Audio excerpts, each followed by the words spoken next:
Ladies and gentlemen, welcome to the 15th North Atlantic Seafood Forum. My name is Johan Kvalheim. I'm the managing director of the conference since I've taken over after Jørgen Lund. I will just make the practical information for you. So I've learned that there are emergency exits on the left, on the right, and in the aft. There is no one here in the front. Follow the green signs, and there are exits outside the hotel. And I also see that there were less people than normal in this hall today. And that is also because we are, of course, streaming this one online, live, right now. So we're giving everyone the option also to stay at home, but still get the message and still get the conference until 1 o'clock today. So regarding the COVID-19 or the corona, everyone's like, what are we doing? Well, already this hotel, it is owned by Radisson, who is owned by the Chinese. You didn't know. They already in January were informed at this hotel, or all the Radisson hotel, to go out and buy all they can of all sanitary equipment. So they have since January been cleaning carpets, the whole hotel, every day.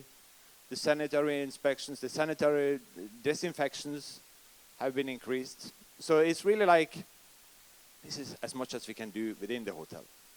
So make sure that you use the dispensers, you use good hand hygiene, and also hand and sneeze etiquette. So you know how to sneeze, like this. Good. And then when greeting each other, I know, and I'm terrible at it, handshake, you can try to reduce it. So I have one alternative for you. I think we do it. It is a little bit of line dance, but not the same. So next time we meet, it's okay if you don't want to have a handshake, just do it with your hands, no, with your feet over the hand. In addition, for some of you who don't know where is the program, well, there is an app. I hope as many of you as possible have downloaded it. There you get all the information about the program. It's live updated. And also, you have a list of all the delegates. Make sure you opt in so you can see, so people can see that you are a part of the delegation. In addition, there are photographers here today. They're going to take pictures so that we want to use it on social media and everything for next year also. And last but least, make sure that when you exit also this conference hall, take the exit to the right and visit all our sponsors. They are important for us. And make sure they are also a part of the success of this conference. So that's all I'm going to say. I'm going to leave the floor to Gus Pastor. Thank you very much, and enjoy and have a great event. Thank you.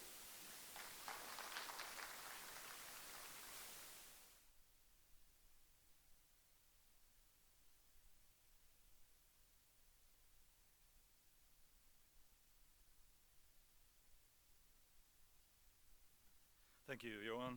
Ladies and gentlemen, good morning. Welcome to this 15th edition of the North Atlantic Seafood Forum. 15 times, it's a tradition, and some of us have been a long time since, so I can see some faces who are really from the beginning.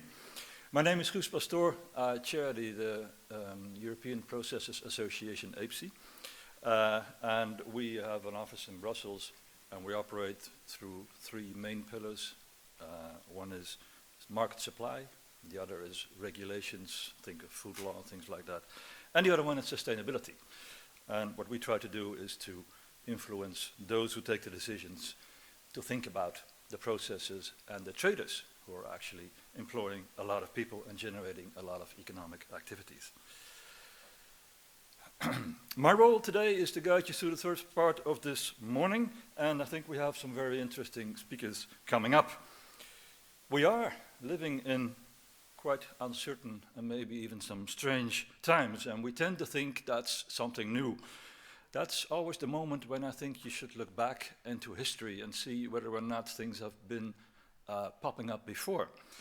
And when I'm thinking about it, I crossed an article, and it was about a little booklet, and I'm an economist, so I learned about it a long time ago, but I'd forgotten. It's a booklet from 1798, and it was written by a certain Mr. Malthus. And what he was trying to do, if I translate it into modern terms, he was trying to find out whether or not population growth could be sustainable. Could we sustain that? And his article was called An Essay on the Principles of Population. Don't read it because it's very dull. But there are some very nice graphs. And what he did was he went back to 1200 and up to the time when he was writing his book. And he sort of tried to make a relation between population and welfare. And what he found out is that every time population went up, welfare went down. And his conclusion was that growth of population can only be sustainable if it's moderate, because of lack of resources, because of lack of food. The production could not keep up with the population growth, and diseases would enter into society, and population would go down. Now, he's probably right for the part he examined. Some numbers are interesting. 10,000 years ago, we estimate there were 5 million people on this earth. Around the time of Christ, the estimation is 190 million.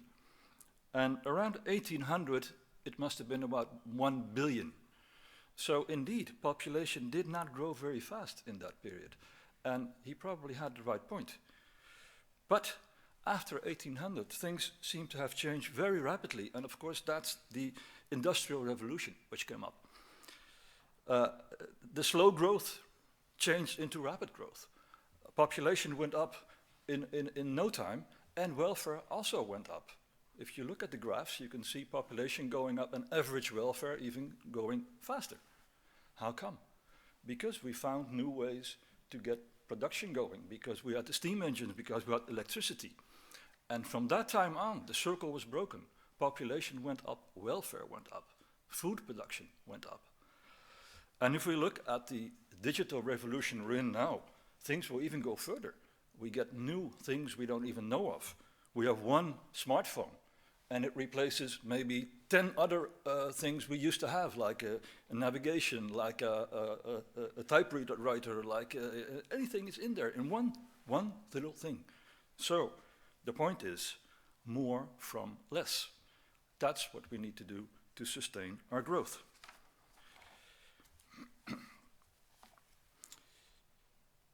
Not so long ago, and it's maybe 15 years, many people stated that total depletion of fish stocks would come up. Many people were very pessimistic, and they predicted a total depletion because of strong overfishing. It didn't happen. It didn't happen because many people felt responsibility. They took actions, and we developed better ways to manage the fisheries. And of course, we still have some fisheries which are not okay. But on average, the prediction did not happen. So we found a way out. Now we're in the climate debate and the energy transition. And again, many people are very pessimistic. There are very gloomy outlooks out there. And seafood is very much related to the state of nature. So we're very vulnerable in this sense. But if we look back in history, I think we just hope that we again will find clever people who will be able to change, and will be able to change things in such a way that we can indeed go on with what we want to do and with our lives and with our production. We have a common responsibility to find these solutions and develop these new methods. Then, of course, we have the shorter-term challenges facing our business. Just to mention some, Brexit. The nice word Brexit will come back, I guess, the next days. We have a Brexit, but we don't have an agreement. So what's going to happen with the trade? What's going to happen with the fisheries? We don't know. What's going on with the trade between America and China, between America and the EU? Is it a trade agreement or a trade war? We don't know yet. We have spatial planning problems in the coastal waters, where we have windmills, where we have gas and energy and fishing. and fishing is the smallest economic activity, so not the strongest one. And we have the possible and certainly the economic impact of the coronavirus.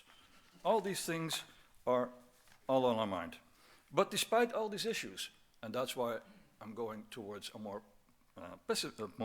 optimistic view, I believe seafood has a very great potential for further growth. We're not part of the problem. We should be part of the solution. And if produced in a sustainable manner, be it wild catch, be it aquaculture, or be it new products coming from marine resources, and we'll see those, seafood has very positive scores. We have many good points consumers should like.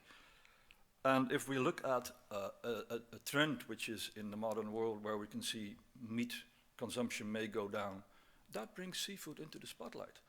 And if we can change into seafood, our total environmental footprint could go down. So we have a good story to tell to the outside world, and I think that's our challenge. How do we convince consumers? How do we convince society? Because seafood consumption in the EU hasn't really grown over the last years. Every year we make a study through IPC, and you can see it going up very slowly. But in money terms, it has gone up quite significantly, which means that consumers have been prepared to pay more for the fish, which means they do have a preference for certain species if we can provide them in the right way. Well, ladies and gentlemen, that's, I think, the challenge we have, and that's the theme we should be discussing over these couple of days. And we, in this morning program, will have 4 presentations which are all somewhat connected. I would say, number 1, sustainable production. Public governance with solid management systems are a basic need to secure sustainability, I'm convinced. And if you look at schemes like MSC, ASC, the first thing in there is compliance, legal compliance, assuming there are management measures. So we are very interested to hear about the management systems governments can actually put into place. And for that, our first speaker will be State Secretary Trine Danielsen, and she will inform us about the Norwegian policy. The second element would be the market. We all know seafood is the most traded commodity on a global scale, but do we really know? What do we really know about production, trade flows, and the impact of many of the trade policies? The FAO is working on many of these issues, and our second speaker will be Mr. Marcio Castro de Souza, and he will present some of the work of the FAO. Then the third element, production and products. In a very short period of time, aquaculture has grown, and consumers have easily taken up a habit and a like for this product. How did it all happen? And what defines success or failure? We have Mr. Regan Jacobsen, who will present the Bakkerfrost story. And finally, how does the seafood industry take responsibility? Not just by complying with legal obligations, but to go beyond that point and to demonstrate to society and consumers that we can actually match their expectations in terms of sustainability and responsibility. Mr. Martin Exel is here to explain the CBOS initiatives. Well, ladies and gentlemen, that's our program for this morning, and I would like to invite our first speaker, State Secretary Mrs. Trine Danielsen from the Ministry of Fisheries and Trade, and she has a long experience in aquaculture, I've seen, also in politics, and she studied in Bergen, so she must be the right person in the right place. Can I give you the floor, please?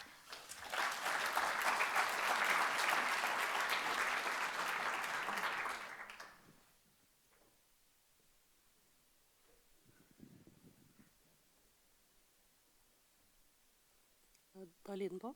Ja. I can bare si, it's only 1 month as a secretary, but a long, long history of aquaculture. That's my background. Ministers, excellencies, ladies and gentlemen, it's a great pleasure for me, on behalf of the Norwegian government, to welcome you to Bergen, the city of fjords and long fishing traditions. The marine city, and today the home of some of the larger seafood companies. This year, Bergen is proudly celebrating 950 years. Over the centuries, This is a clear blue thread in the city's history, based on the ocean-oriented economy. The North Atlantic Seafood Forum is also celebrating a milestone. This year, it is 15 years since the startup. However, this forum is a young and talented teenager supporting the marine traditions in Norway.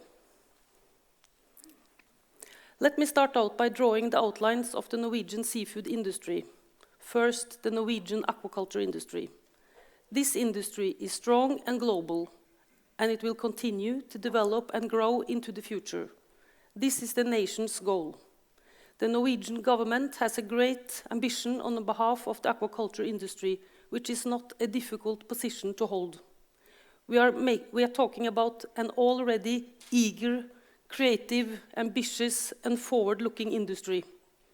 To put it clearly, the industry itself is doing the hard work.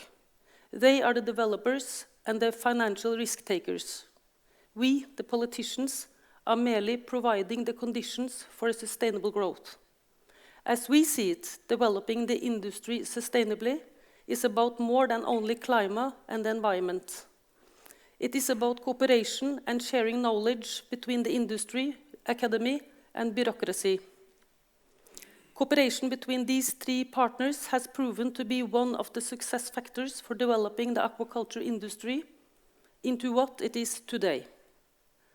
Norway is the world's second largest seafood exporter, naturally ensuring market access for Norwegian seafood products is the key priority for the government. Salmon produced in Norwegian waters is exported to more than 140 markets around the world. Naturally, the industry strictly observes the requirements set in the international market. They know that the environmental consequences of the seafood production must be under control. It is about animal welfare, it is about the bottom line, and ultimately it is about the reputation of the industry. These are all concerns linked together. When choosing Norwegian salmon, the customer trusts that we produce the salmon sustainably and without suffering of the fish. Here lies the root of the salmon's reputation. People investing in the market naturally want the best return on their money.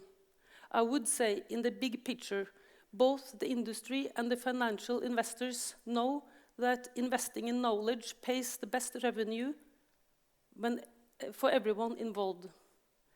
I'm proud to state that the mission of developing marine knowledge is an outstanding feature of the Norwegian seafood industry, and the city of Bergen gives tremendous contribution to marine expertise, and we are proud of our scientists and the work they do for Norway, work that is recognized internationally.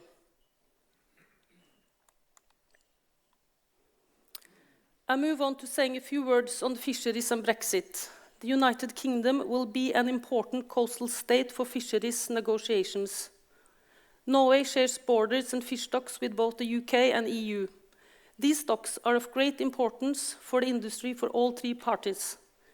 This applies in particular to the management of common stocks in the North Sea. Norway is committed to maintaining the best possible cooperation with both the UK and EU. As we speak, the negotiations on quotas and regulations are being initiated. Regarding fisheries arrangements, we have had already bilateral talks with both the UK and EU. These talks will now be a priority, and from our point of view, all three parties should meet as soon as possible. I believe we have succeeded in having a good dialogue historically. Moreover, the fisheries management agreements for 2020 is valid throughout the year for all parties. We will continue to work for mutual access in each other's waters, as well as defining a new arrangements for exchange of quotas. Concerning the large pelagic populations of mackerel, herring, and blue whiting, we will contribute to the UK's good incorporation into existing coastal state negotiations. In addition, we will include the UK in the relevant regional fisheries management organizations, RMFOs. I cannot talk here today without mentioning the darker side of the seafood industry. Seafood is an important part of the blue economy, yes. Seafood means basic food, work and incomes, yes. Unfortunately, transnational organized criminal networks operate in the global fishing sector, not good. These networks are undermining human rights, sustainable fisheries management, and the competitiveness of the legitimate industry. Some networks or persons, unfortunately, underpay and abuse their workers, catch fish illegally, and may increase their profit by means of fraud, corruption, and money laundering. Luckily, we are long past the days where our oceans were a place beyond laws and regulations. Today, fighting fisheries crime must be a priority for the international community. This is why we are pleased that 27 countries now support the International Declaration Against Transnational Organized Crime in the global fishing industry. The aim of the declaration is to join forces and create effective global response to this brutal offense, both to humans and to human food resources. Our goal is not only to stop the vessels from illegal fishing, but also to catch, investigate, and prosecute the persons behind the crime. To do this, we must think and act globally together. Luckily, efforts against fishery crimes is gaining international momentum. In the North Atlantic, Norway is now leading the way against crime at sea. In 2013, a group of North Atlantic countries formed the North Atlantic Fisheries Intelligence Group called the NAFIG. Today, the organization is connecting law enforcement agencies from 13 North Atlantic nations. This way, they can share information about transnational organized crime in the fisheries sector and act. The organization is an inspiration to other regions in the world too, which is good. Recently, a similar fishery intelligence group was established for countries around the Pacific Ocean, which is of importance.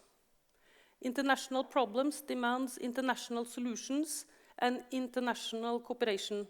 We must do all our part. Our fishermen, coastal populations, and law-abiding industry deserve a blue economy free of fishery crimes. It is also important to continue to work to solve the plastic pollution in the ocean, which we are facing, but I'm sure this will be addressed later today or during these meetings. Next topic. I will continue to my last topic by asking a question. Do we expect production to grow? If yes, how should it grow?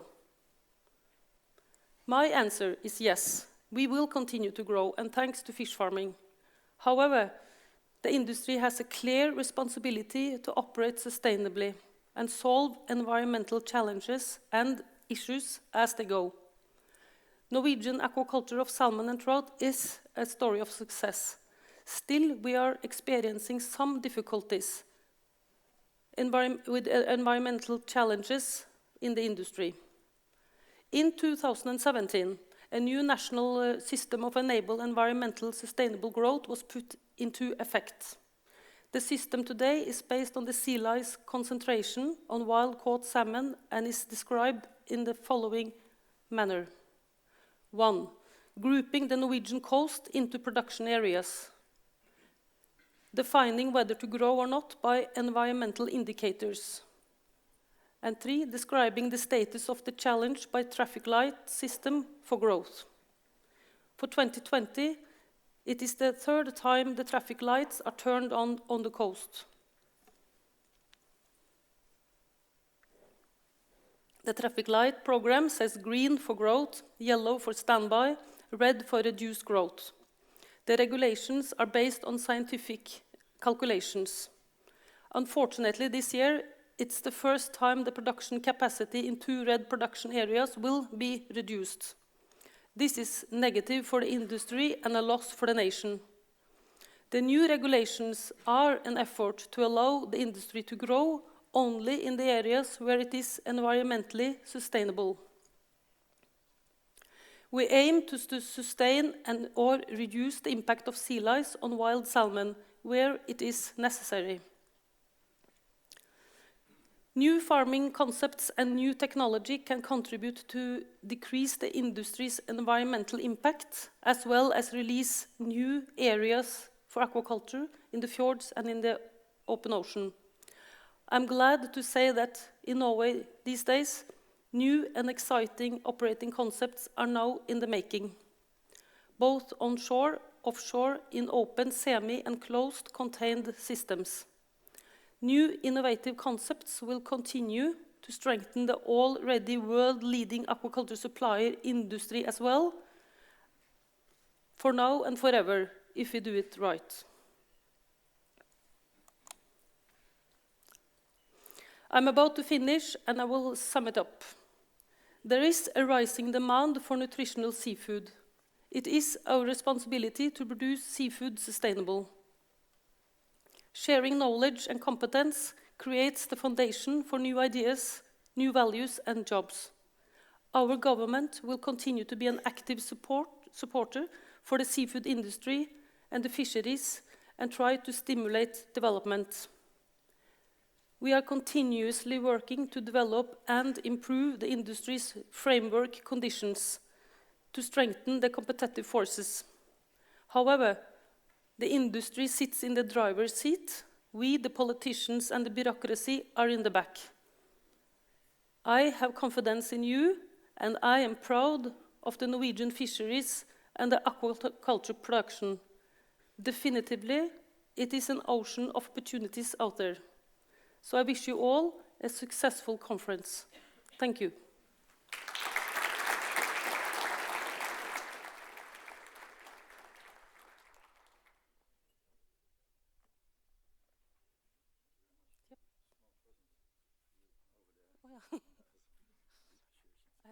I have a skirt, so I have to take the steps.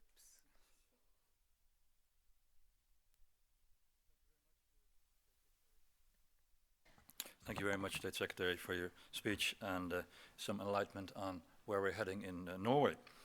Our next speaker, as I mentioned, is from the FAO, and in this conference we've had a cooperation with the FAO for several years now.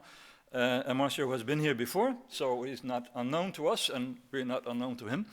But I looked up the CV, and that was quite impressive, because I can see that Mr. Castro de Souza has been working at the FAO for some time now, but before that he's also been working in the Brazilian government, he's been working in the banking sector, government agency, and he also has a degree in both economics and international law. So, quite impressive. Mr. de Souza, please.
Okay, thanks. Thank you. I was speaking on my own voice. Sorry for. Maybe I don't need a mic. The fish sector has faced a lot of changes in terms of production in the last years. This is a very traditional graph that FAO presents in major events, and it shows that white capture fisheries has been, for the majority of time, the major representative of fish production in the world. And of course, we see aquaculture production increasing a lot in the last years. I'm going to highlight two major points here. In 2012, aquaculture, for the first time, surpassed white capture production for human consumption. That was a very strong data. And in addition to that, we are foreseeing that in 2022, aquaculture production will surpass white capture fisheries for all type of use, human consumption or not. So we see a relative stabilization of the white capture production and a huge increase of aquaculture. And why we have that? One of the reasons of having that is exactly the exhaustion of some resources in terms of fishing. Of course, this is a global scenario, and then I'm going to talk a little bit later on the regional scenario. But what we have here is that throughout the years, we have the overfish stocks are increasing. You see this direct trend line here. And this blue area here is stocks that are all either underfished or either fished at a maximum sustainable level. So this is the good area that we can call that way. So this blue area has been reduced in the last years at a global level. So this is one of the reasons why you see that stabilization line in terms of white capture. But one important issue that I came from agriculture before joining fisheries, and it's very hard, maybe not in Norway because fish production is very strong here, but usually when you see fish on the front line of a newspaper, it's usually because there is some bad thing about fisheries. Oh, there is a big problem. We never saw usually in most of the world front line about fisheries news if it's a good news. And one thing that most of the media explores a lot is that they put this area together with that area, and they say that 90% of the stocks are in danger. And that's not true. This area is the target of management, fisheries management. We cannot say that this area here is bad. So we can never add this area here to the orange area here. That's an important message that's written here. I mentioned that was the global figure. But when you go for the regional level, the situation is quite different. The green percentage here is sustainable fisheries, and the red percentage is overfished. So when you see at the global level, the situation is very good in some specific areas. We see that many countries, they have been able, using fisheries management, to control overfishing and to reduce overfishing indeed. So the situation at the global level is quite different from, the situation at the regional level is quite different from the global one. And when you talk about the producing countries, what are the top producing countries? Of course, we have China, both in capture and aquaculture as a major producer. In aquaculture, you have those big producing countries, and capture, you have those ones. It's a very stable source of countries. Sometimes there is some minor changes in terms of the ranking, but usually it's quite stable. One issue that's important, and these statistics, they were released last Friday, so it's very fresh data. So this is the 2018 production data for aquaculture. So we have seen a 2% growth from 2018 to 2017, but aquatic animals have faced a 3.2 growth. In terms of major species, we have the surprising growth of crustaceans with 8.8%. And in terms of regions, the Americas have a very surprising increase rate. So those statistics are going to be available this week at the FAO website. I'm going to give you the address at the end. So those are very strong statistics about aquaculture continue to perform well, and I'm going to show you more in terms of the predictions that we have for the future. When you talk about fisheries, we have to think that it's a quite important international commodity. Gus mentioned in the opening about it's the most important international commodity. And why is that? One thing that it's really surprised is this graph.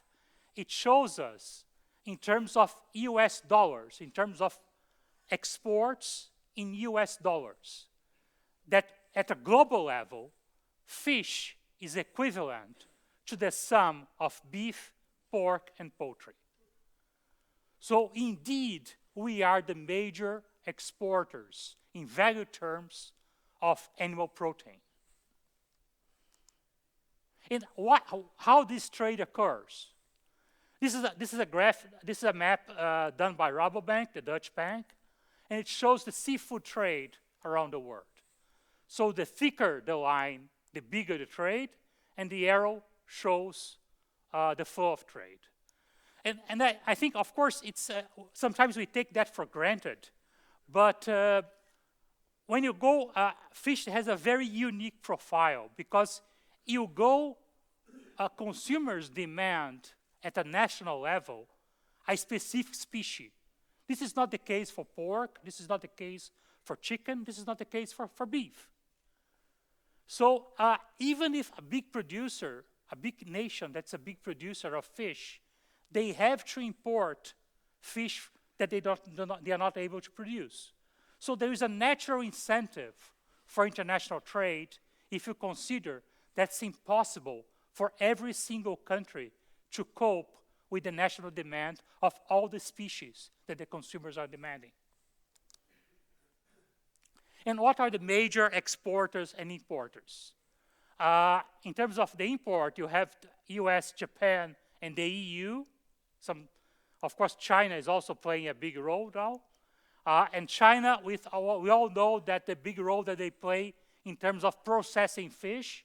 So they import, reprocess, and export. So China is also a big exporter of fish. You have Norway here, Chile with salmon. Of course, Netherlands and Denmark, you have the processing and the Rotterdam effect. So it's basically re-exports. You have Canada, you have Thailand and India with shrimp, Vietnam with shrimp and pangasius. So there is a lot of countries involved in fish trade, and very diverse countries too. But international trade of fish and fish products is changing a lot lately. In the beginning, most of the countries, when they set regulations to import fish, they were very concerned about the safety of the product. That was the beginning of the safety regulations in terms of sanitary requirements. Maybe that's the first box here. After that, that was 30, 40 years ago. And after that, we had all this issue about sustainability, about all the labels, MSC and other labels that fish products they have. And we are starting to have more demand in terms of the markets of only buying sustainable fish. It was a natural evolution. But nowadays, maybe we are starting to have like a third phase that consumers are willing to know more about the fish. Traceability is becoming quite important. It's important to know, okay, I can scan a QR code and see the picture of the fisherman that caught my fish. That see the boat, the area, the FAO fishing area, what that operation took place.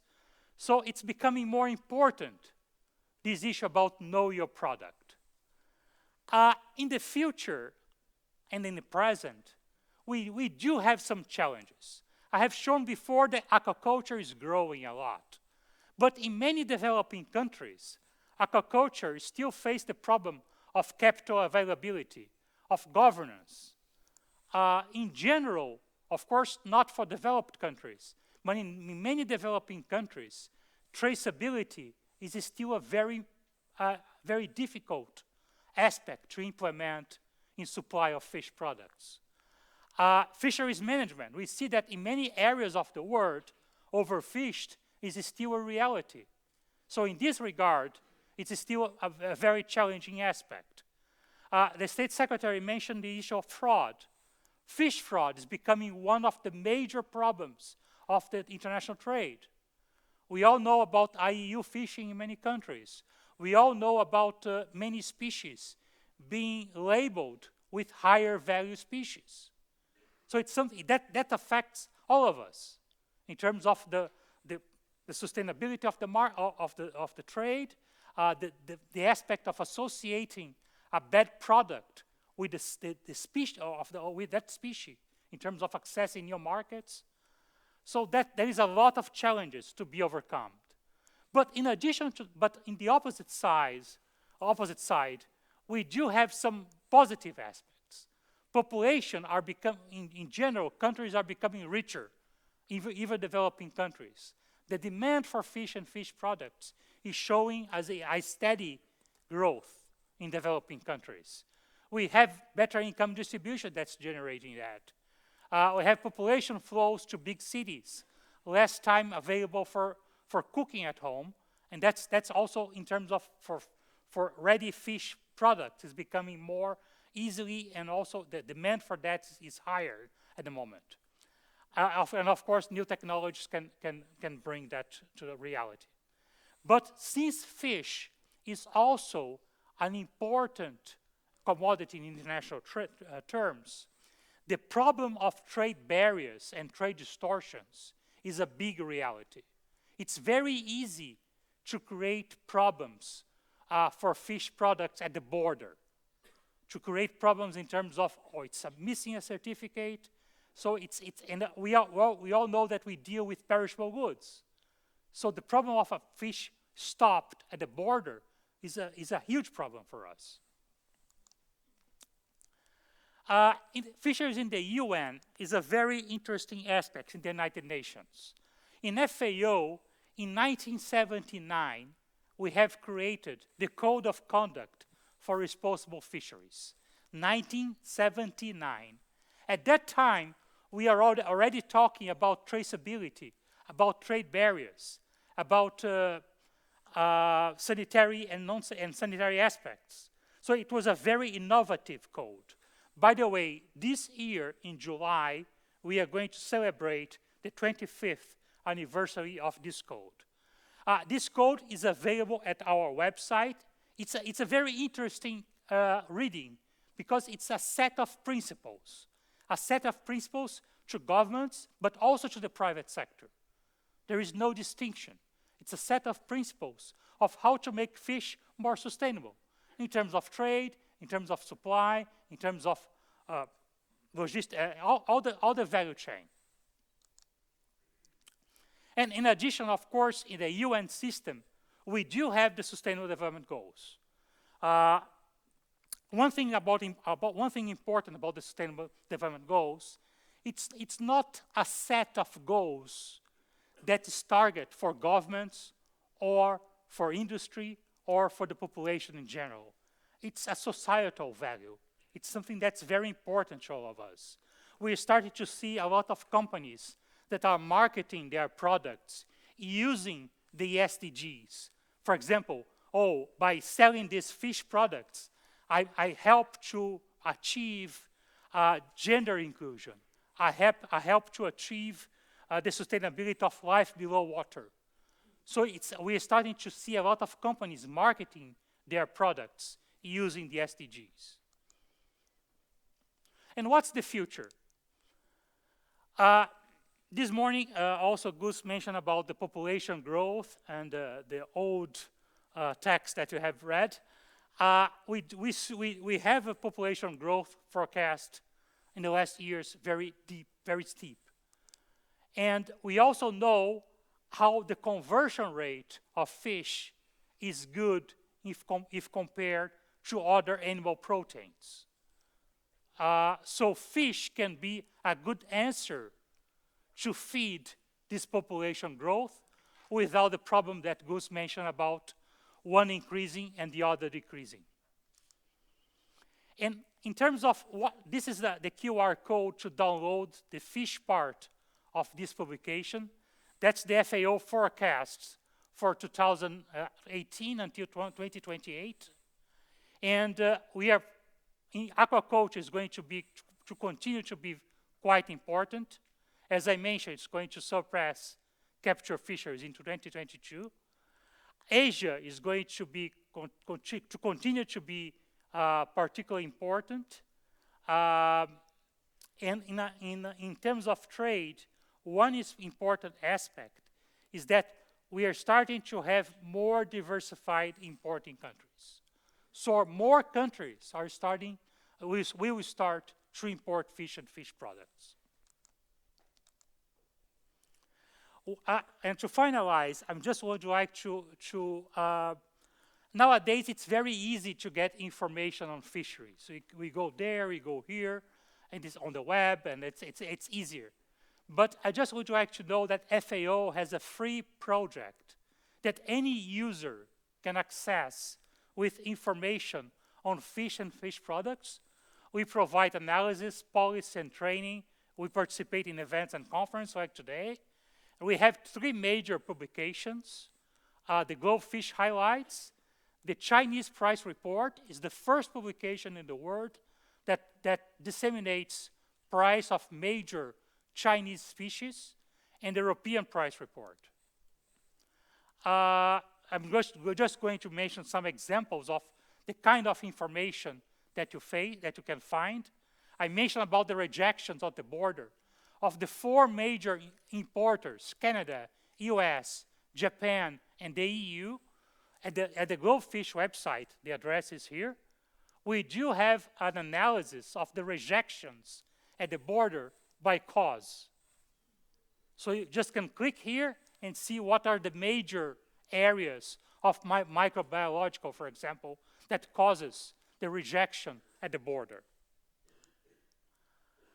We also have a matrix of trade for some major species, like, for example, in this case of shrimp, you have all the countries, importers and exporters, as a percentage of the world trade. And finally, we are going to implement in a couple of weeks a country profile. So if you are an origin exporter to Japan, we have seen this yesterday, to South Korea, you're going to have like a snapshot of the country in terms of the economic data, production data, exports, and imports. So all of this information is for free. You just have to access this site here, and you get all this information from FAO. My final word, I think it's in terms of sustainability. I would say that sustainability is key for us. It's key in terms of economic terms, it's key for the environment, but it's key also for the employees at a social level. So thank you very much again for the opportunity, and thank you, Gus. Thank you.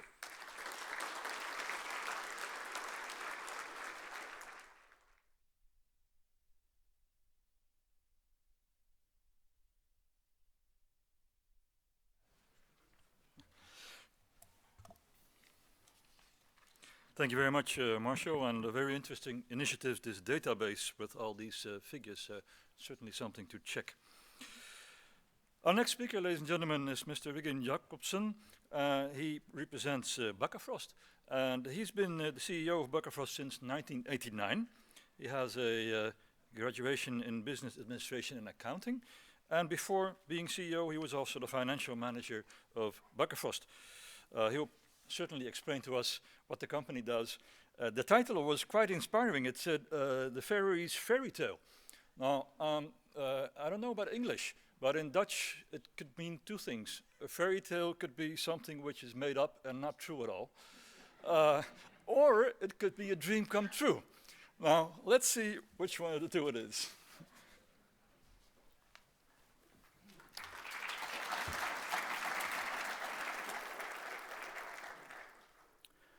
Thank you very much. Minister, ladies and gentlemen, and your excellencies, thank you for the invitation. I'm sorry that I don't have as impressive CV as the previous speaker, because I have only been at Bakkafrost for the last 40 years.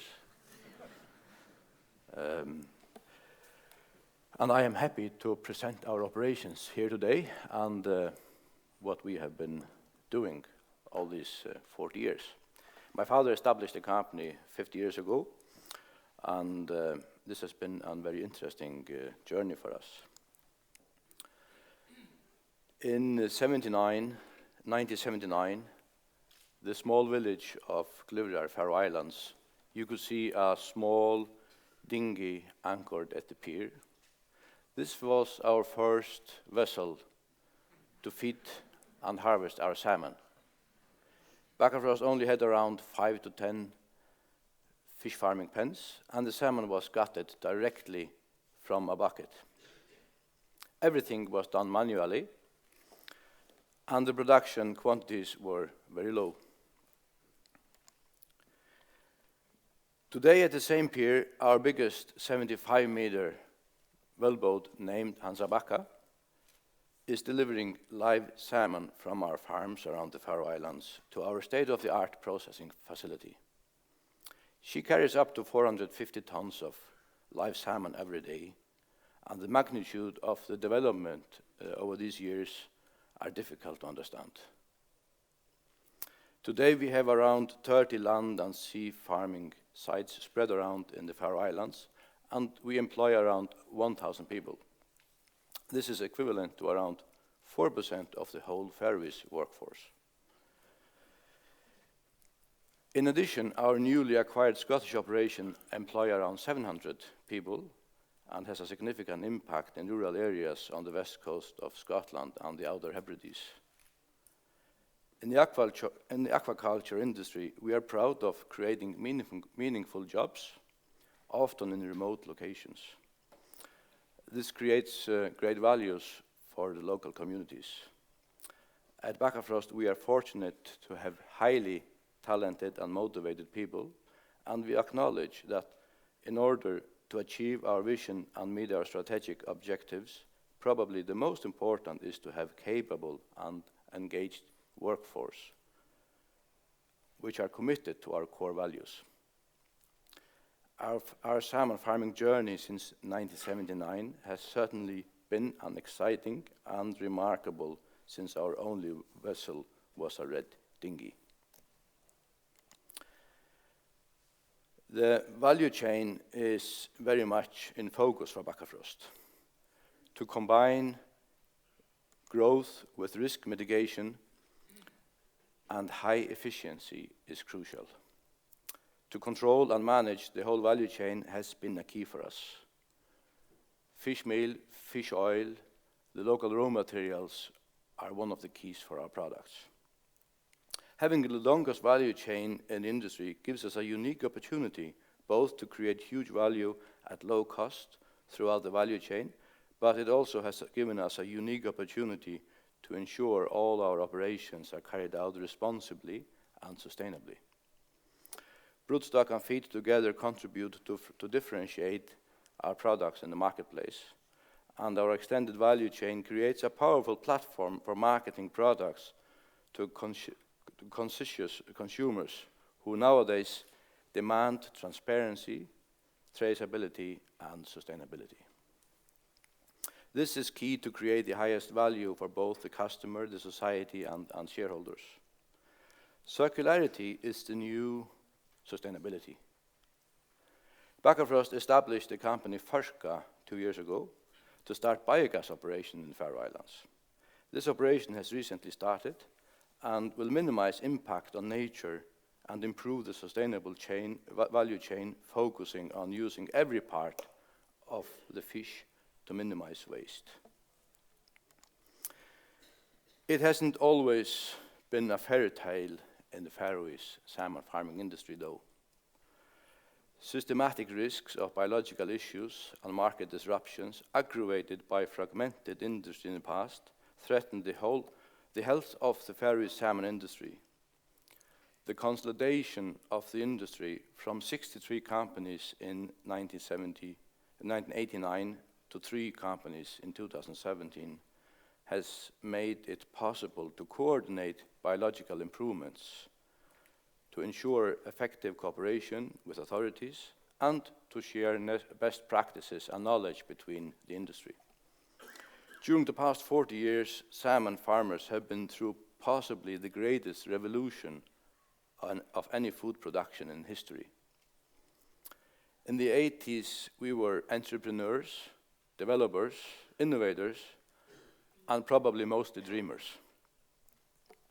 We dreamt about producing excellent products that everybody loved, creating local jobs, about contributing to local societies, about converting offcuts from our primary operation, which was pelagic operation, to high and healthy quality salmon products. And we also dreamt about building nice facilities, creating good working facilities where our staff thrived and worked together in creating the best salmon in the world. For many, the dream went into a nightmare. Most went bankrupt and lost almost everything, and the dream went crushed. But from the ashes, the beauty arose. When all structures were wiped out and the crisis was inevitable, it was possible to restructure the system. The unique Faroese veterinary system was introduced in 2003, which brought strict regulation, tightened control, and promoted voluntary segregation of farming sites and operations. This had a revolutionary impact on fish health and welfare and standards across the Faroes, which combined with additional company efforts not only increased the survival rates of the fish from 70 to over 90% from 2004 to 10, but it also increased the harvest weights of the Faroese salmon by over 20%. Over the same period, there were decreases in feed conversion rates and improvements in productivity by more than 40%. Up to 2005, Faroese salmon farmers had the worst KPIs in the industry. We turned our unique remote geographical location in the middle of the North Atlantic into a competitive advantage to produce products known for its world-class quality, converting a disadvantage into an advantage. And we managed to create processes that utilized the unique conditions in the Faroe Islands with strong sea current and stable sea temperatures that never reached below 6 degrees in the winter and above 11 in the summer. And we managed to transform the industry from worst in class to best in class consistently over the last 10 years. Our focus on a high inclusion of marine raw materials in feed and from local sources increases nutritional value of marine raw materials in feed from local sources. It increases the natural value and gives a higher sustainable approach. Using local marine raw materials from a feed from local sources is important for transparency and the value chain. We believe having a high inclusion from these ingredients is more environmentally sustainable with a comparatively low demand on fresh water and land for production. When we compare with plant proteins, we reduce the transportation as well. It's been meaningful for our socio-economic impact for the Faroese society. Salmon has a very low feed conversion rate. Last year, we managed to bring the FCR in our operations down to 1.12 for 1 kilo salmon produced. Throughout our journey, we have remained committed to international best practices through collaboration and certification. In 2010, we became the first feed factory to receive Global GAP certification.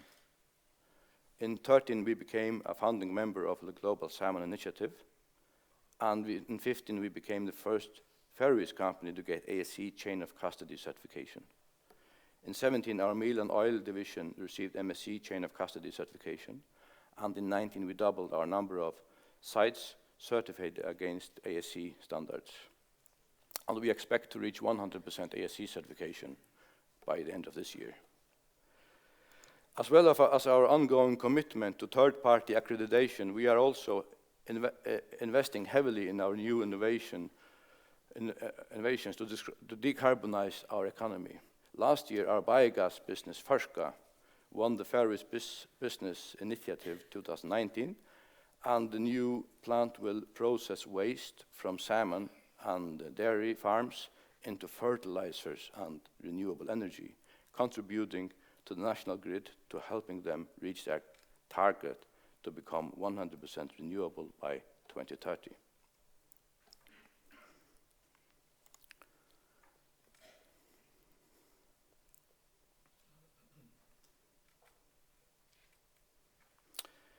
We are also really proud to have been announced as a finalist at Eddie's Sustainable Leaders Award 2020 at the Sustainable Reporting and Communications category for 2018 Healthy Living Sustainably report. In 2018, we published our first sustainability report, where we lay the foundation for our strategic sustainability operations for the future. And since then, we have increased transparency every year, for example, by signing up to the Ocean Disclosure Project. Communicating our processes and challenges openly and honestly has not only helped us to increase our focus internally, but also increased our engagement with customers, who are increasing their orders with us, and also employees, which in our most recent employee survey reported that they believe we were taking responsibility for our role in addressing the UN Sustainable Development Goals seriously. We have also substantially improved our ESG ratings, where we also are delighted to be named among the best performers in the Coller Fair Protein Producer Index, which ranked the world's largest listed protein producers on sustainability. We are recognized as the best performing aquaculture company for not using antibiotic for more than 20 years and providing transparency in the composition of our feed. We will be launching our next sustainability report next week, so please look out for that. Our socio-economic impact in the Faroe Islands is also considerable and has grown over the years. As the largest private employer in the Faroe Islands, accounting for around 30 to 40% of the whole export from the country, we recognize that it's a great importance we as a salmon farming company have for the Faroese economy. Many families are depending on the income they get from working for us, so we have a huge impact and a responsibility for local communities. This is also one of the beauties with working with salmon farming, that we can create value in rural areas for the country and where there often are few options for employment. Because of this great impact, it's vital for us to continue our focus on sustainable development and to continue operations in the future. Therefore, we are setting new ambitious goals for the future. And that's what we are focusing very much on the moment.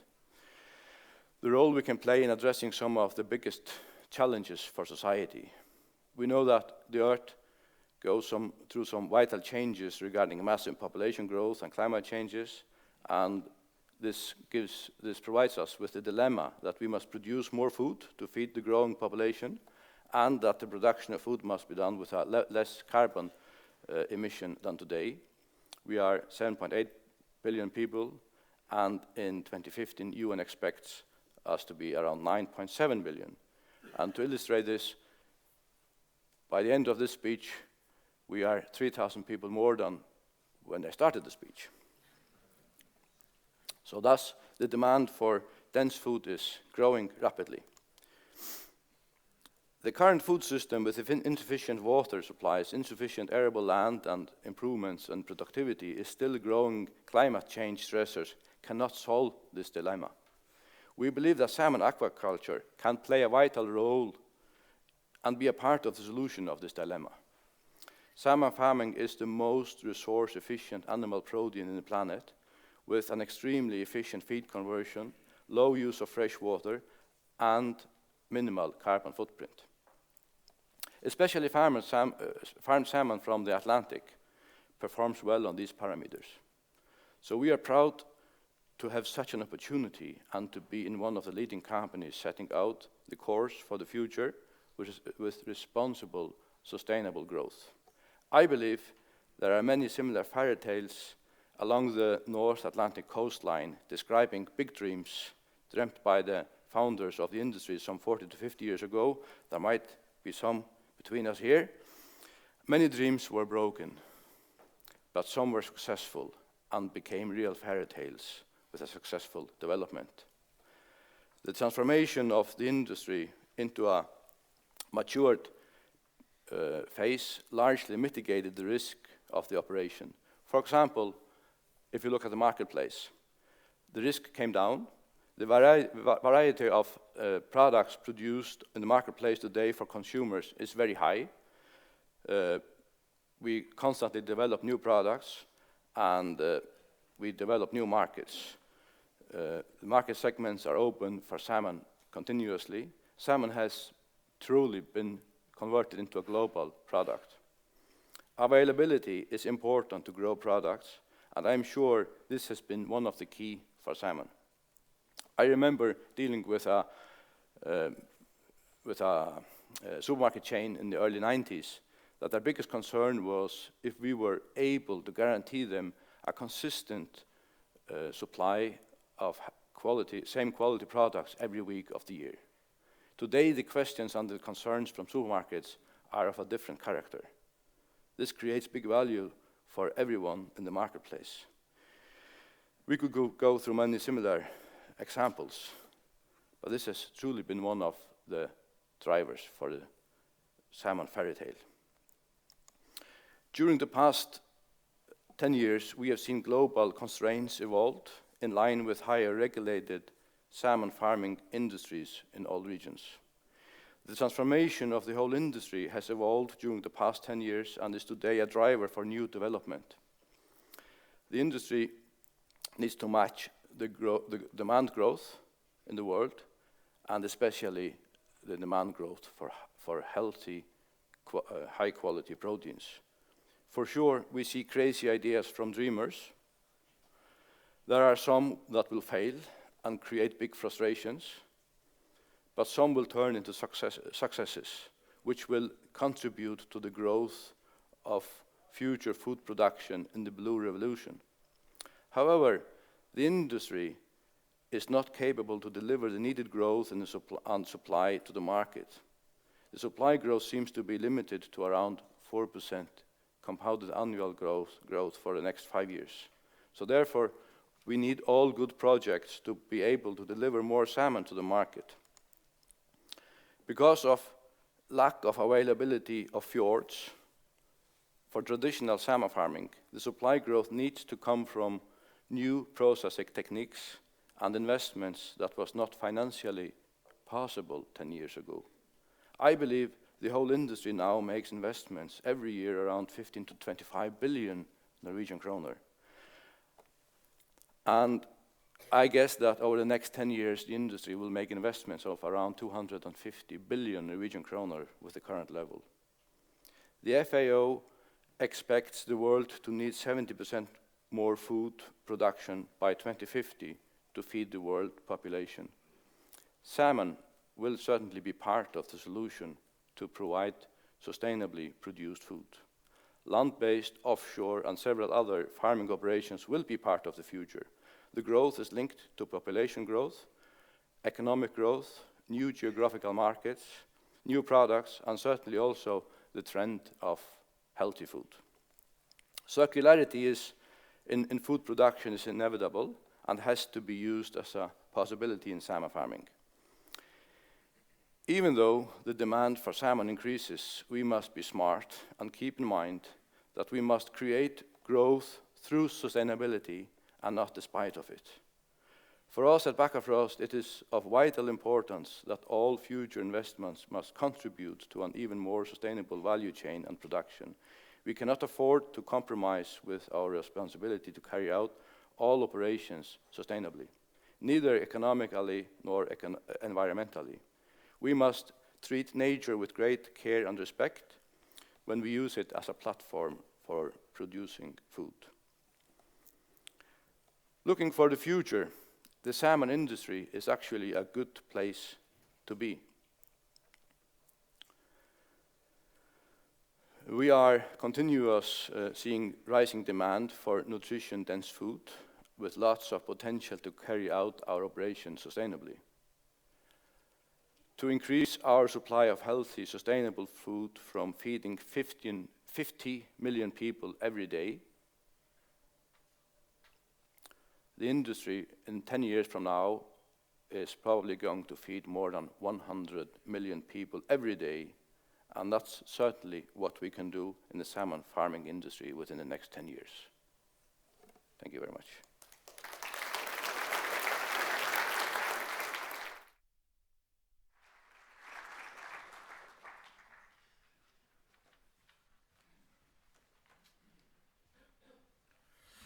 Thank you very much, Viggen, for a very interesting look back and look forward into the future. Very inspiring. Our last speaker, ladies and gentlemen, before our coffee break is Martin Excel. He's working on a global initiative on ocean sustainability called CBOS. And Martin has been a background in fishery management, working with the Australian government.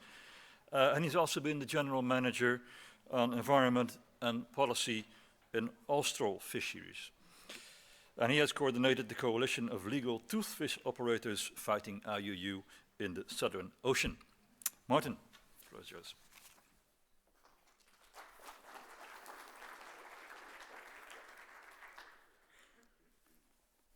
"23 years ago, I was working for a company that was in a major crisis. We had illegal fishing occurring in the Southern Ocean in the Australian Economic Zone that was going to decimate the stocks, it was destroying the environment, and from a fish business perspective, it was going to eliminate not just our profits, but our access right value and everything. One thing that the fish business is great at is dealing with crises. We started talking to anybody we could. We started collaborating with science, government, conservation groups, international agencies, national agencies, and we worked in a collaboration to eliminate this illegal fishing. Along the way, we drove governments nuts.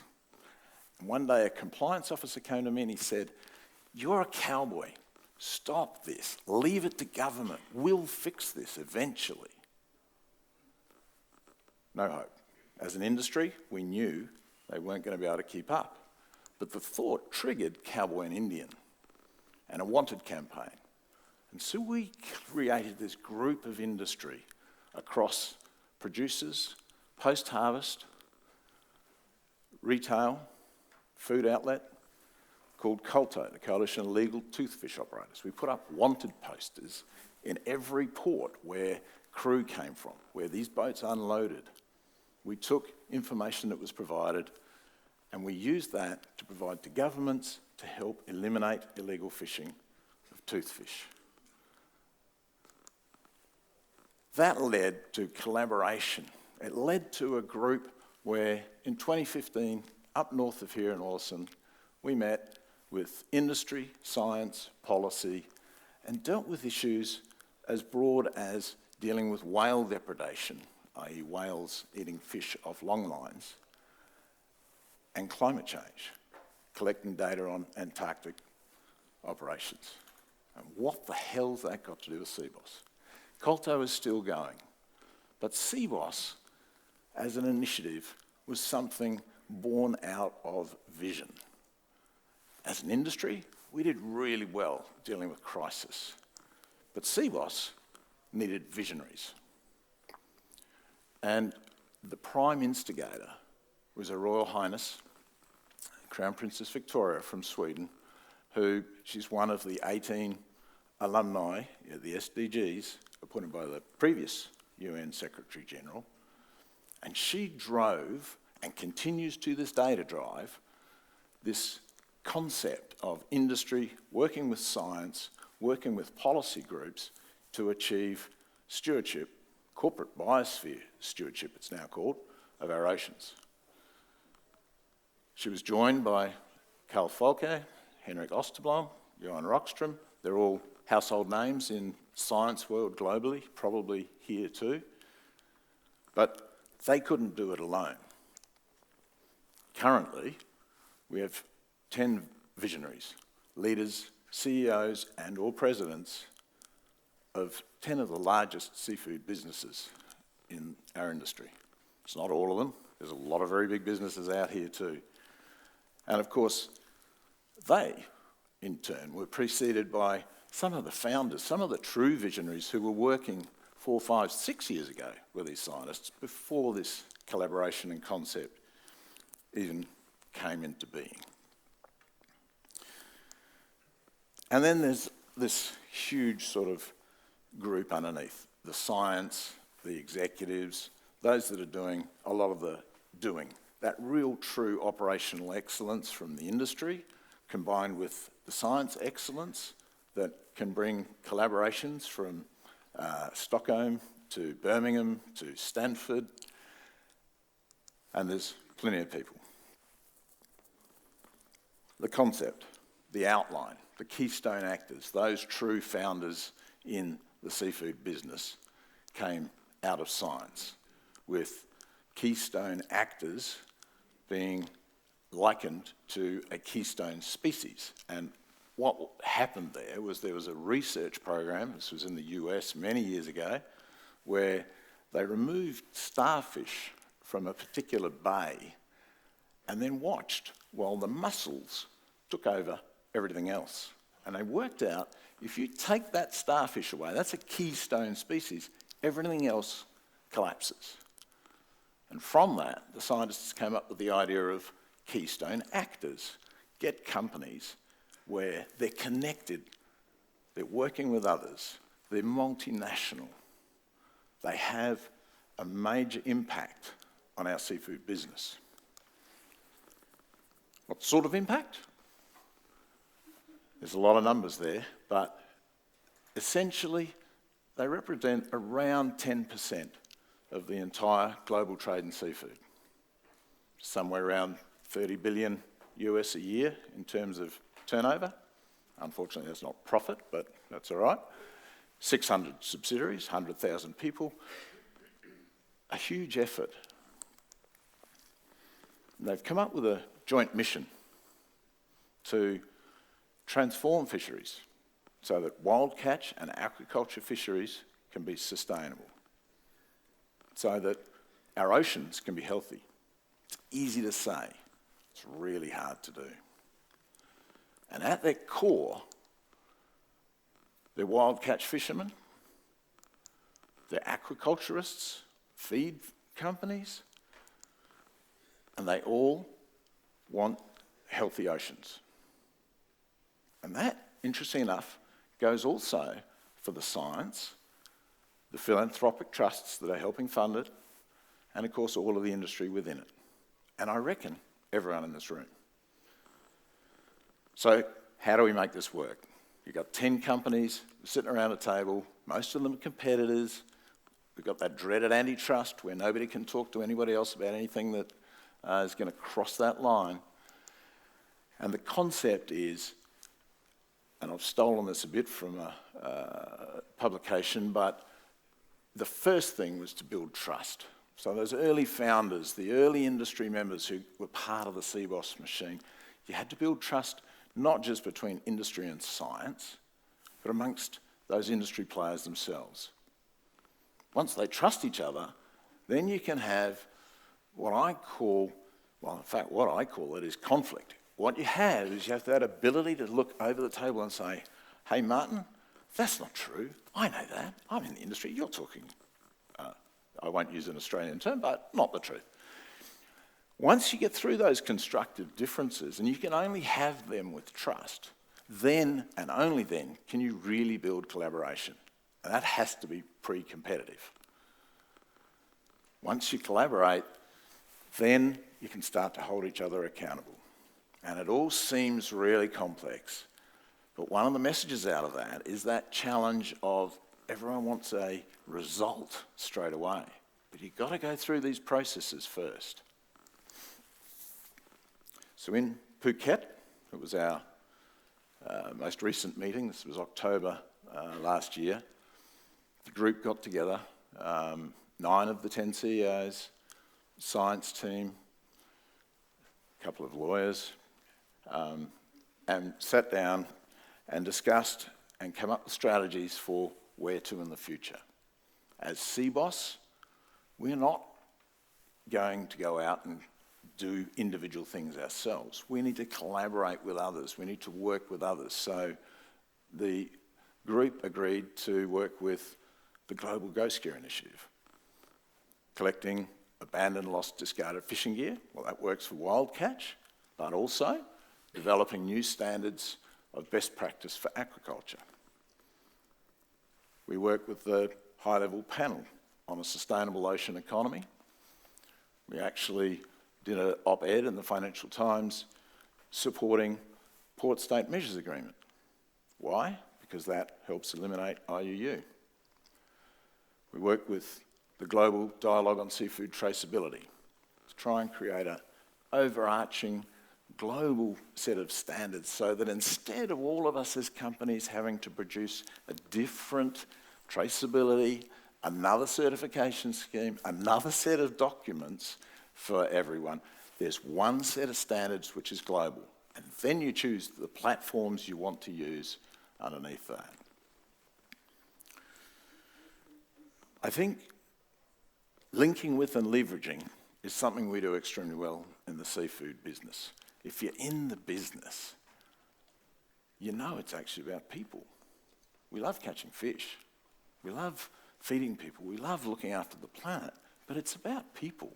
We are good at linking, leveraging. What we've done is created 6 task forces. And it's very governmental language, right? And in the introduction, it was mentioned I came from government, and yes, it took me years to get government out of me, right? It's still there. But these 6 task forces are not going to be there forever. These are time-bound task forces. They have specific goals and aims. All of them are based in sustainability. The whole idea of these 6 task forces is to actually drive and create some innovation and some opportunities for change. The Climate Resilience Task Force is the one we added in Phuket. That was still being defined in terms of exactly what does all this mean. We do know eat more seafood is great for the planet. We do know reduced carbon footprint is going to be essential for the planet. And we do know that climate is impacting on our seafood. We're working on that now with the science teams, and we'll have some much clearer direction on where that's going to head in the future. But the key element of all of this is we do know transformation's essential. And it's hard. It's really hard. And the key to transformation, other than never, ever, ever giving up, is belief and understanding and vision about where is it we want to get to, where are we now, and how are we going to get there. As an industry, we've got the potential, we've got the capability, we've got the skills, we've actually got the knowledge to deal with all of these problems. But from a transformational perspective, that's really tough. from a corporation perspective, the 10 seafood businesses here, that is really tough because you're not just dealing with one little company somewhere. You're talking about hundreds of subsidiary companies all around the globe. Before you make a decision to shift and turn right or turn left, you've got to work out what the implications of that are, not just commercially, but for the future of your planet. So it's not easy. But by working with a sound scientific basis, by working with scientists, policy groups, and others, pretty major stuff can be achieved. This is a somewhat poor iceberg looking at the future, because realistically, that's what everyone wants to know about. Where are we heading? But before you get to the future, it needs to look at that, what's happening under those waves. The key element with the CBOS machine is it's a scientifically based, sustainability-based platform.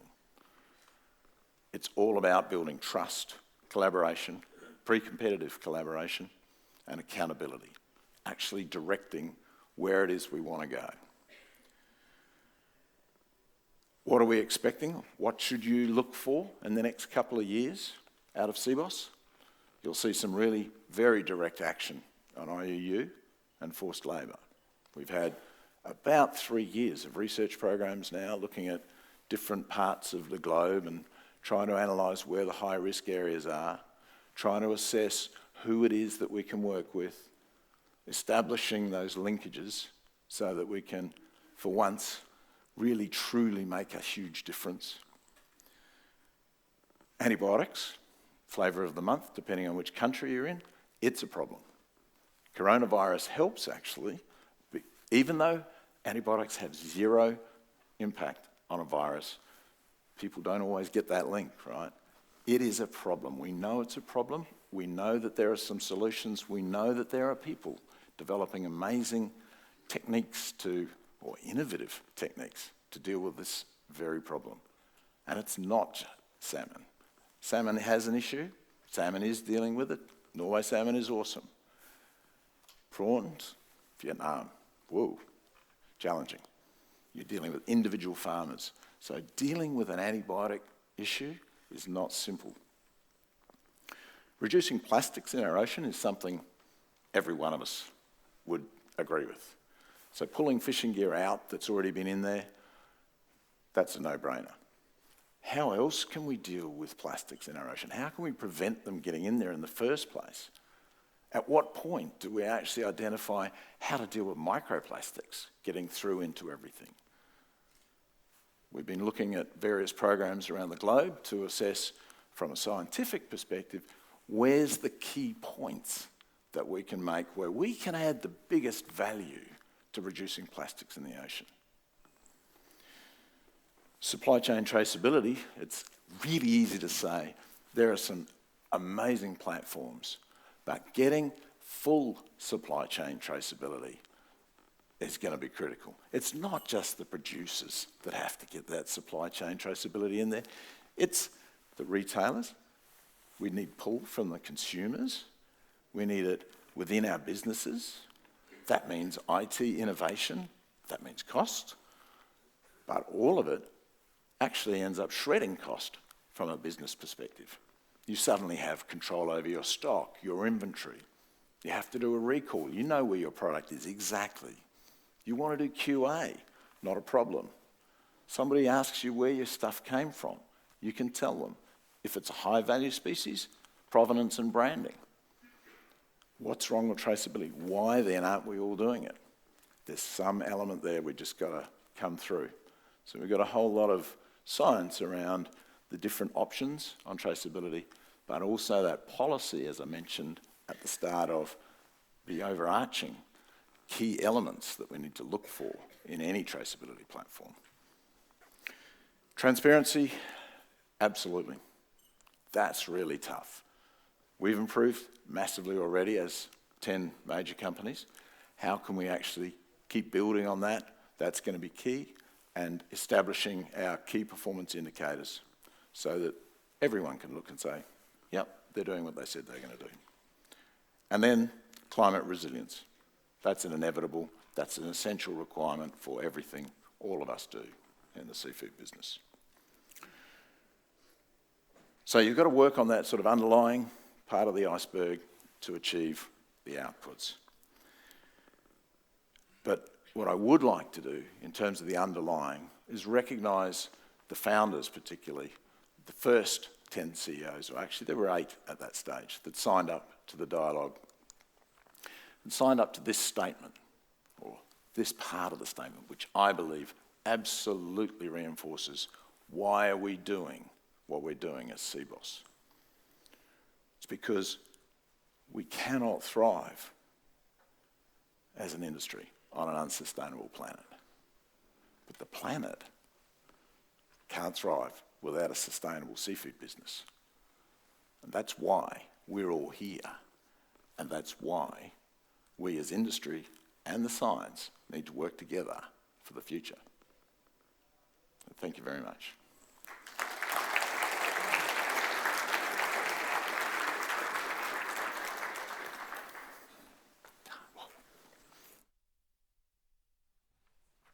Thank you very much, Martin. And thanks to all the speakers for being so disciplined. It's 10:30, exactly as scheduled. We will now have a coffee break till 11, and at 11 o'clock we will continue the program. Thank you.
Ministers, Excellencies, ladies and gentlemen, good morning.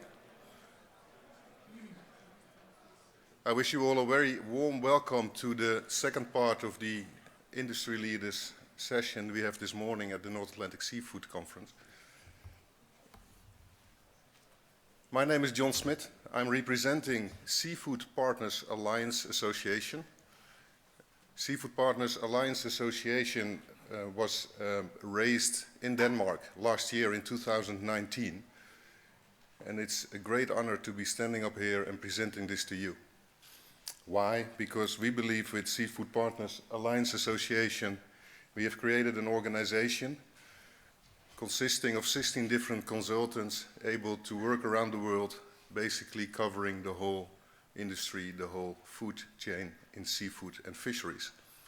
Many of us are in this room today, and that's not for nothing, because many of us have been working with the North Atlantic Seafood Federation for many years, organizing this event, being part of the organization with respect to themes, speakers, and also taking care of the representation of NASF in our respective geographies.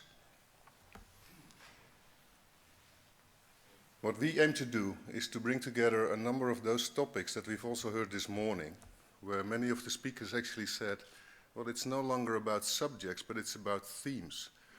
And we can only bring our industry forward if we combine those themes into a chain approach where we bring different expertises together and where we are being supported by all the different stakeholders in this value chain. Seafood Partners Alliance offers you all these expertises coming from all these different people working in our entity. So I kindly invite you to have a look at our website, and if there's anything of interest that we can offer to you, please make yourself known and we will be able to talk about it. For now, on behalf of NASF and Seafood Partners Alliance, we all wish you a fantastic conference. I thought the kickoff this morning was excellent, great speakers, and I also thought the themes to be very well addressed. And again, a couple of those, let's say, interesting observations came out. It's no longer about individual subjects. It's about, let's say, the whole chain of custody and all the different parts of the value chain. It's about bringing data into insights. I think the gentleman from the FAO has very well presented that. And it's also about getting those data accessible to everybody, allowing us to work from the same basis. And I think the industry leaders session that we're now facing will offer us that same opportunity. We will be covering a number of topics. We will see a perspective from the retailer side. We will see a perspective from the manufacturer side. We will see a perspective from the consumer side. And technology will be covered in two different ways, digitally and also from the consumer's perspective, how technology can support further developments into the future of our beautiful sector. So let me introduce the first speaker to you. The first speaker is Gilles Bolton. He's representing Tesco, the largest retailer in the UK. Gilles is a responsible sourcing director at Tesco, covering all the sustainability topics Tesco has to address in its responsibility in the value chain. And in that way, looks much broader than only seafood, and maybe allows us to have a broader insight into what all these different aspects of sustainability bring to us. He will talk about the role of a major retailer in that value chain. He will talk about chain collaboration, and basically he will give us his views on his beliefs on what seafood has to offer going into the future. Let's give us a kind welcome to Gilles Bolton.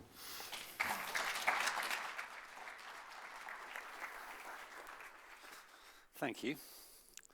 So I think I know less about seafood than the vast majority of people in the room, which is slightly unnerving. To give you a bit of context on that, this is my first time in Norway. So far I've discovered that I really want to live in Bergen.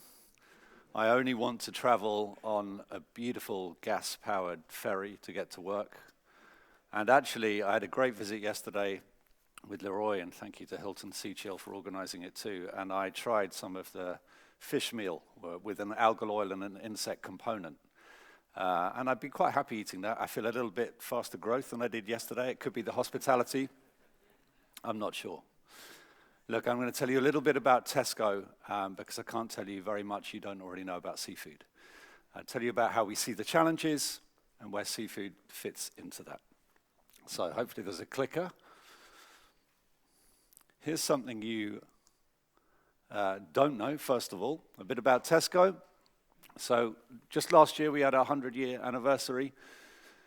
We have nearly 7,000 stores, 450,000 colleagues. We just heard from the Faroes about being the biggest private sector employer in that country. We're the biggest private sector employer in the UK. We also have stores in a number of other countries. Interesting for me, the role of supermarkets, the positive social role historically was making food, good quality, safe food, accessible and affordable to everybody. We'll come back to that. What does our industry look like now? Here's something that you do know. Much too much of the food industry is unsustainable. You've already heard some of the data around it. What's really interesting is when you look at the future of the planet is how much the food industry as a whole is at absolutely the heart of the crisis. So we're already in the whole food sector the second biggest contributor to climate change. And because of the advances in renewable energy by the mid-2030s, maybe 2040, which arguably is when we will really start to be experiencing the impacts of the climate change that man has been created, we will become the biggest contributor to climate change. Most estimates are that the food industry currently creates about 60% of global biodiversity loss, which is a similar domino impact to climate change that we don't really understand. So if we're going to change, it has to be really significant. And you know the kickers already, which is we're unsustainably using those resources at the moment, but with the growth in population to 2050, on current production models, we have to produce maybe 50 to 70% more food at sort of basic vegetable and grain production. And that's a very, very intimidating challenge. So we have to change. For Tesco, if you see that coming, like the good businesses in the room, you think, how do you get on the front foot? Well, we're no different from many other businesses. We basically go with an idea that to act, what you need to do is have a target and some measures, and then you need action. And what we've really struggled with, like so many people, is to be able to bring together the different impacts of all the different ecosystems which we work across.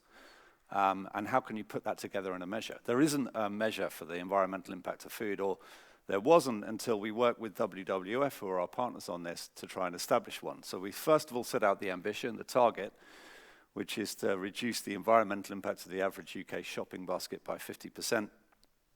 And then the first thing we've done over the last 12 months is to then create some measures to do that. And I'm not going to go into detail about it, but hopefully it conveys a sense of how serious we are about it. We said that publicly.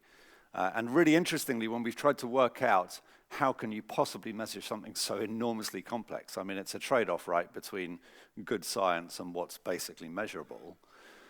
We've tried to take a proxy number of products which we think are really representative of the change we want to make. And so here's an interesting picture, but there's salmon fillets as one of the products we use as a proxy. And I'll talk a little later on about some of the details of how we seek to measure, how have we chosen the right measure. But what I want to say to you is there is a recognition in my company, and it is true of a number of other retailers, that fundamentally this needs to change. You can really think about the change that you need to create in 3 buckets if you want to change the environmental impact of food. There is how much diets need to change, and how do we support customers who want to shift their diets, make it really easy for them. There's how we collectively work to improve demand, improve supply. That is the standard, if you like, quite well-established work of sustainability, whether it's in fisheries, whether it's in forestry or in agriculture. And the third part is how do we, as much as possible, eliminate waste. You may be aware that the world produces probably 30 to 40% more food than actually gets consumed at the moment because of waste. So all those are our levers to change fundamentally the environmental impact of food. So a little bit now to bring this down into what does our plan look like as a retailer, specifically on fisheries. And I've just tried to put down so you get a sense of where we are, what our main targets and measures are. So we want to sustainably source all our wild fish. Latest results, we're nearly 80%. The biggest gap for us for MSC is in tuna, where we have particular catch method requirements. But we really want to be able to get to that point. And for full disclosure, I'm on the board of the MSC, but I'm very much here talking from a Tesco perspective today. We need to have that full level of traceability, and we've made our own wild sources available through the Ocean Disclosure Project. Very obviously, it's the first thing which customers would say to you would be, don't sell me something which is unsustainable. The easiest benchmark for that, the IUCN Red List. We have no tolerance for IUU fishing. You do an incredibly hard job in your industry. We do a hard job trying to figure out how best to sell in a competitive market to people. One of the really hard things for us, though, is if things go wrong, we're the person where the hit comes first of all. So don't underestimate how important this is, how much we are really keen to avoid any of this, both reputationally and because it's not going to lead us to the sustainable seas we want in the future. Fundamentally important is that we focus on the most serious risk to workers. I started off my time in Tesco in working predominantly on human rights. Before that, I had 10 years as an aid worker. And when people in my business say to me, okay, tell us about human rights risks in the business, Giles, I kind of think the simplest answer is, where would you least like to be a worker in our supply chain? And honestly, some of probably the worst overall is being a worker on a boat in a lot of parts of the world, and a lot of your industry and our industry. We have a long way to go. I'll come back to that. And interestingly, one of the measures, if I bring it back to that sustainable basket measure, we've tried to bring down how we're measuring the environmental impact of food, which is really going to drive the decisions we take. The key indicator that's really relevant to a lot of people in the room is this one. It's the average forage fish dependency ratio for oil, fish feed, and key salmon suppliers. So we'll come back to that, but the message there is that this is at the heart of our thinking and our planning about how we support our customers to a more sustainable future for their food. Okay, a bit about our approach. We break it into 3 elements, but I'm going to put them on the screen just for speed. What can we do to support and enable and work with you to create that incremental change? So it's about the certification, the engagement with a number of stakeholders, and the FIPS, of course. Then we ask ourselves, and this is the same model we apply across each of the ecosystems we work in, we say, well, what is going to create transformational levels of change, which is what we all know we're going to have as well as the incremental change. So for us, in this, it particularly includes fishing gear, electronic monitoring, VMS, fish meal, again, I said we'll come back to. And then we do recognize, and I think it's something that retailers have maybe in the past a bit slow to recognize, we recognize that we have a role as the voice of customers, really, to make sure we're part of advocacy as well, that we're not just sitting there critically saying, come on, guys, up your game, here's what we want, but we have a role in that process as well, in dialogue with governments, in cross-industry bodies, and so on. So that's our basic model. And before I get on to the really interesting bit, we're proud of some of the progress we're making. We've come a long way as Tesco in the last few years, probably in the last 5, and we're the Supermarket of the Year in the UK in 2019. We're part of the Global Ghost Initiative. And there are some very nice ways we encourage increasingly work with communities on cleanups and engaging the next generation. So, we want to be we want to be a responsible partner for the seafood sector, because fundamentally, as you will see in a moment, it is vital to the ability for us to support and enable our customers to eat sustainably and healthily in the future. So here's how we think of the opportunity. Oh, we're jumping. Okay.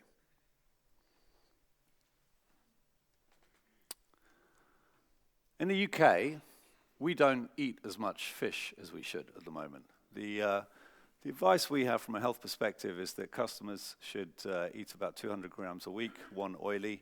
We're under-consuming, not quite, less than 50%. But when you see most of the targets for how you get to a really balanced dietary plate, from a sustainability perspective, the real growth is in fish.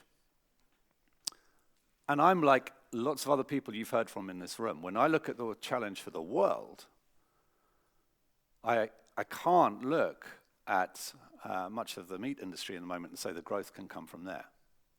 I can look at parts of the fruit and vegetable and grains industry and say, and nuts, that we can grow those. But for protein, the opportunity is enormous. And you've heard it from people who have scientific expertise, and I don't, but we share the same view. The opportunity, particularly for aquaculture, is huge. The question I'm really asking is, are we on track? And the solution as we sit at the moment is we're not. And that's not to say there aren't fantastic efforts going on, but if the scale of the need, when you look at those statistics about how the world is changing, from our point of view, our ability to be able to get sustainable, affordable, healthy proteins to our customer is going to need a significant increase in production.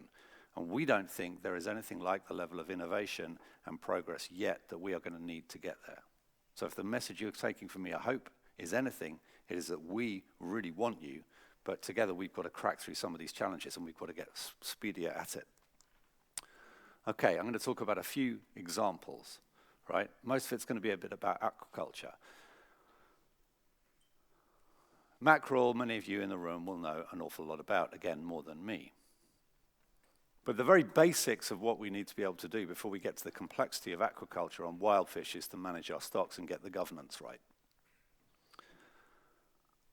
For the UK, our top species by volume, mackerel is really important. For Tesco, 12% of our MSC certified volumes will be affected this year because of the loss of certification.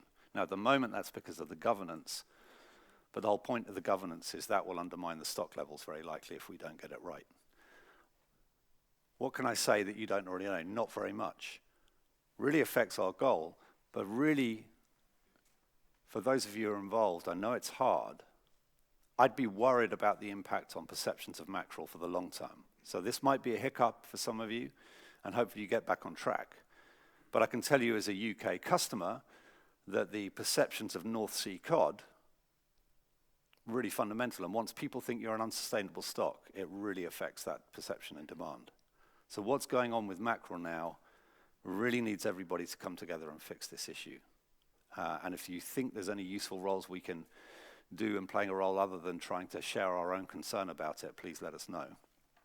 Just so you get a sense of what we think our action can partly be, don't worry too much about the name, but we're trying to bring together UK retail. I don't think retail is often very good about bringing its voice together from different parties to try and create some common understanding. We need to learn more about what the issues are, and we want to bring our advocacy to it. So we're working to do that. And if other people want to join that initially UK growing group, we'd be absolutely delighted. Okay, I said that that was relatively simple on wild fish because aquaculture fundamentally at the moment means it's about wild fish because the components of feed and then all the other environmental challenges that you face. So if aquaculture is the really, really big opportunity, what do we think about it? Customers expect 100% sustainability.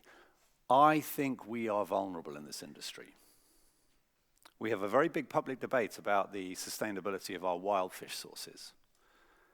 And yet we're, as an industry, producing lots of farm fish which doesn't really operate too often to the same standards.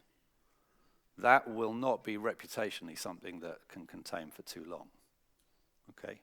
And I think there is some brilliant progress in the room about trying to address that problem. But I do think there is a problem coming if we can't go faster. Thank you to the innovators and the pioneers. I've met some of them in the conference. When I try and talk about the change in diets in Tesco and with UK stakeholders, something like algal oil is a brilliant example of a step change innovation that could really drive change because it's a new source. It's a genuinely potentially sustainable source. And it's been fantastic to see a number of our producers start to experiment with that. The question is, can we go harder? Can we go faster? How do we really scale this up? What we see in different sectors of food production way outside seafood is the hardest part of this is you can prove an innovation works, you can prove on paper that the economics ought to work, but to make that jump to really competitive, scalable to other sources is a big challenge, and it takes some bravery, and it takes some bets. But you nearly always find that the businesses at the forefront of doing that are the ones who are strongest in the long term, because they're understanding the new opportunity first, they're figuring out how to make it work. And I don't see that seafood should be any different, though I have no expertise myself. Insect protein, a natural part of many fish's diet. You know, again, can we go harder and faster on that? It's very difficult to make that scalability, but when you look at insect protein as a component of feed, actually we see that it's got much more potential to grow more quickly in the aquaculture sector than we do at the moment in the meat sector. It's proving a bit more difficult to make that technology really work and get the right dietary component into, so for example, chicken feed. I think this is a huge opportunity for the seafood sector. But what else is there, and how do we move quicker together? Other areas where we see that innovation is needed, catch methods. I love this picture. I'm going to try and explain what it is. I cannot tell you personally as a scientist that it's brilliant, but this is a picture from an experiment that's happening in New Zealand. It's happened with some New Zealand state sponsorship, and it's a new way of filtering the catch in that gives a much better chance of having the juveniles and smaller fish exit on the process. Also involves the fish coming onto the boat without being electrically stunned, which is better for animal welfare. Two really big companies in New Zealand getting very good results from this. Who else can try it? I can't tell you if it works. It looks fantastic from the initial data that they're collecting. Are we really trying this and thinking, how do we get to this? It's really hard as a big industry based on a very competitive market to make those experiments, to not be conservative about how to do it. But these kind of jumps can be a big part of the progress. And then I have to tell you, part of my job and the thing that our customers care most about at the moment in the UK is packaging. The reason being that packaging and plastic is, I think, a great distillation of what is wrong with our consumption of resources on the planet, and it's very personal for people. We can't go on doing single-use polystyrene boxes. I mean, easy for me to say, right? Difficult for people to figure out. But, I mean, it's obvious. It doesn't add up on any number of measures from the amount of space it uses to, particularly the vulnerability of that to get broken up into pieces and end up in the natural environment and water sources. It's crazy. So either reuse models, I think reuse models are a really exciting proposition, or look at cardboard. We're doing an increasing amount of cardboard. There's some very interesting results initially we see with partners in the UK, including around fish storage. But again, I think this is coming at our industry. I'm surprised that it is not there already. Okay, and a last one for me, quite deliberately put last because it underpins everything else. And it probably underlines the complexity of the challenge, but hey, this is where we are. I said I'd talk a bit more about human rights. I think human rights in the fishing industry, and I absolutely don't mean many of the great businesses in this room, but for the whole fishing sector has been a dirty secret for too long. It's really unacceptable. Far too many places, the conditions. So what are the things we think really matter? And I've been involved in leading some work on in the Consumer Goods Forum to try and help get a better grip of some of these issues and try and create consistency from that retail and brand world in our asks of you. So human rights due diligence, that's really where it's saying, understand where your risk is biggest so you can focus your effort there. It's definitely not rocket science. A focus on responsible recruitment. So we absolutely think that the best thing you can do to try and avoid a vulnerability to exploitation is making sure that the people who work in your supply chain did not have to pay to get their job, because it makes them highly vulnerable to exploitation. So we need to move to responsible recruitment models, good working conditions in line with the ILO code C188, grievance mechanisms of remediation. It's a hard sector. It's incredibly important. There isn't a kind of absolutely standard model which works in every situation, but you should all be looking at it if you're not already. And then that point about advocacy, so not just for us, but where there are governments that are not signed up to that, how do we work together and bring that voice so we can improve those standards? So listen, that is a quick tour. And I want to end with a massive thank you. As someone who's not experienced in this sector, I was incredibly impressed by some of the things that I've seen in the short time I've been here. And to hear the level of consensus and the other speakers around some of the issues I've just touched on is really exciting. I mean, it's quite intimidating as a speaker when you find yourself repeating some of the things that other people have said. But as an industry ready to work together to create change, and really as part of the overall global seafood industry that's right at the forefront of it, it's a very exciting time with a massive amount of opportunity. We know we have a role in being a partner to that progress. So thank you very much.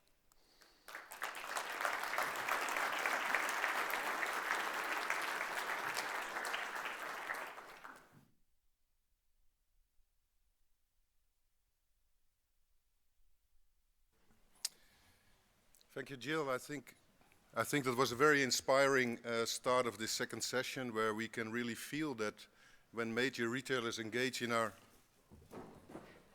industry,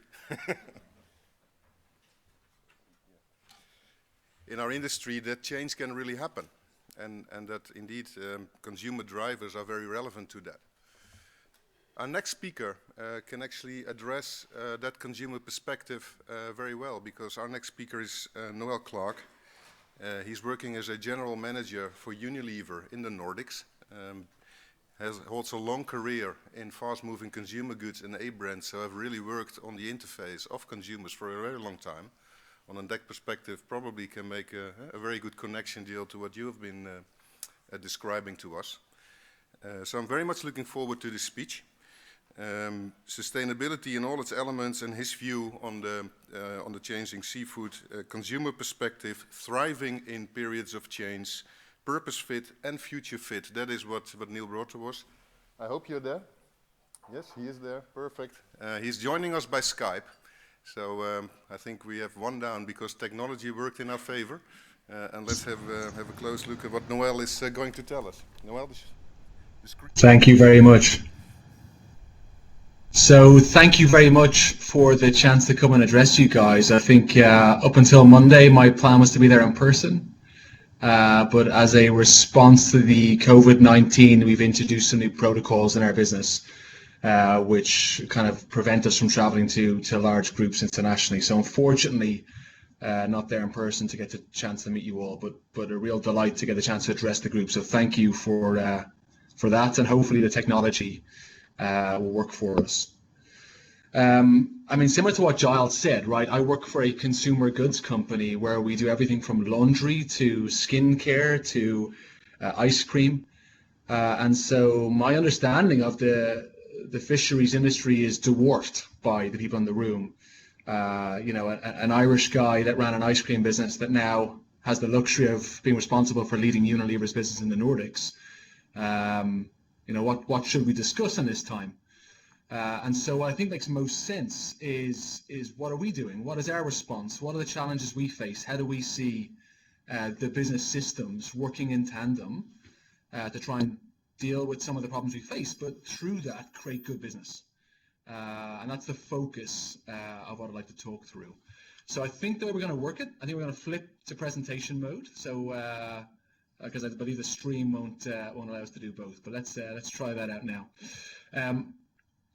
The first thing to say, so we as a business, you know, Unilever, although very well known globally, maybe not so well known in Norway, where it's not our biggest market, but we've been in business now since 1885. In fact, a guy by the name of William Lever, posthumously named Lord Lever Hume, he was in many ways, you know, the first social entrepreneur. He existed in a time in the UK where sanitation was an issue, child mortality was an issue, and people could buy products, but they couldn't trust what was in those products. And so the invention of a brand, Sunlight Soap in this case, and advertising, a consistency of production, a consistency of message, so people can have faith in what they're doing and what they're buying and what they're using. That was basically the underpinnings of the Unilever business model. Based on a purpose of wanting to solve society's problems and in the belief that there's a good business model to be had in that. And that's pretty much underpinned the journey of Unilever to today. You know, 130 years later, we're now a big global business, you know, which is, I guess, great for shareholders. But from our perspective, that means quite a few things, you know, a certain responsibility. There's 52 billion euros worth of Unilever's products bought every year in pretty much every country in the world. And as a former marketer, probably the greatest strength we have in some ways is our ability to, in solving those small problems for people every day, is to nudge them in terms of what they consume, how they consume, where they place value. Every single day in the world, 2.5 billion households touch a Unilever product.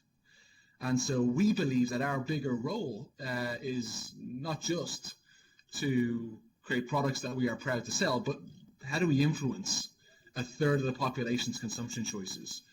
And I've got a short video actually that hopefully will bring that to life a bit better than I can do myself. So if you guys could play the video there just for about a minute or so, that'd be brilliant, please.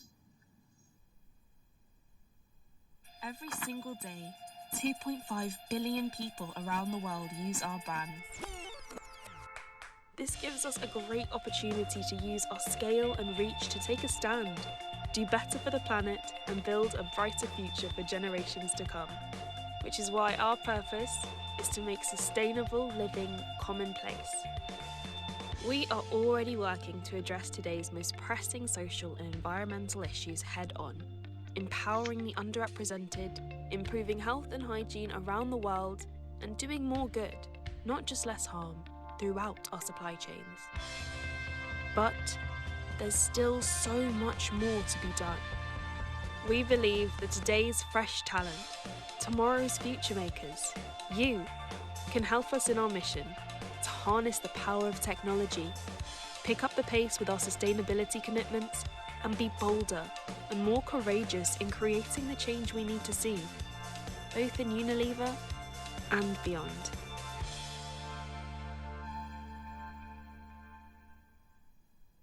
Thank you. So we have this mantra we use internally, and it says, companies with purpose last, brands with purpose grow, and people with purpose thrive. And the big thought behind that is, we're 130 years old. If we're going to be here for the next 130 years, then we have to be a purpose-based business and make a difference in the society we're in. It's not, the doing good department and the doing business department. It's the same department. And never is that more important than now, right? I mean, we've all been inundated, even today, with the statistics of how the world will never change this slowly again.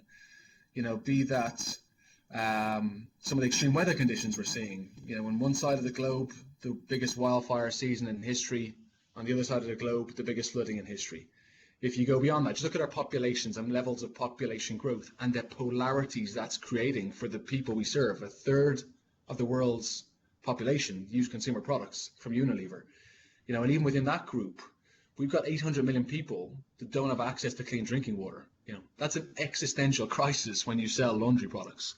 The population of North America and Europe combined can't access clean drinking water. 2 million children a year dying of diarrhea, basically controlled by washing your hands. If we look at then, our shepherding of the environment we're in, 2/3 of all the species of the world will have vanished by the end of this year.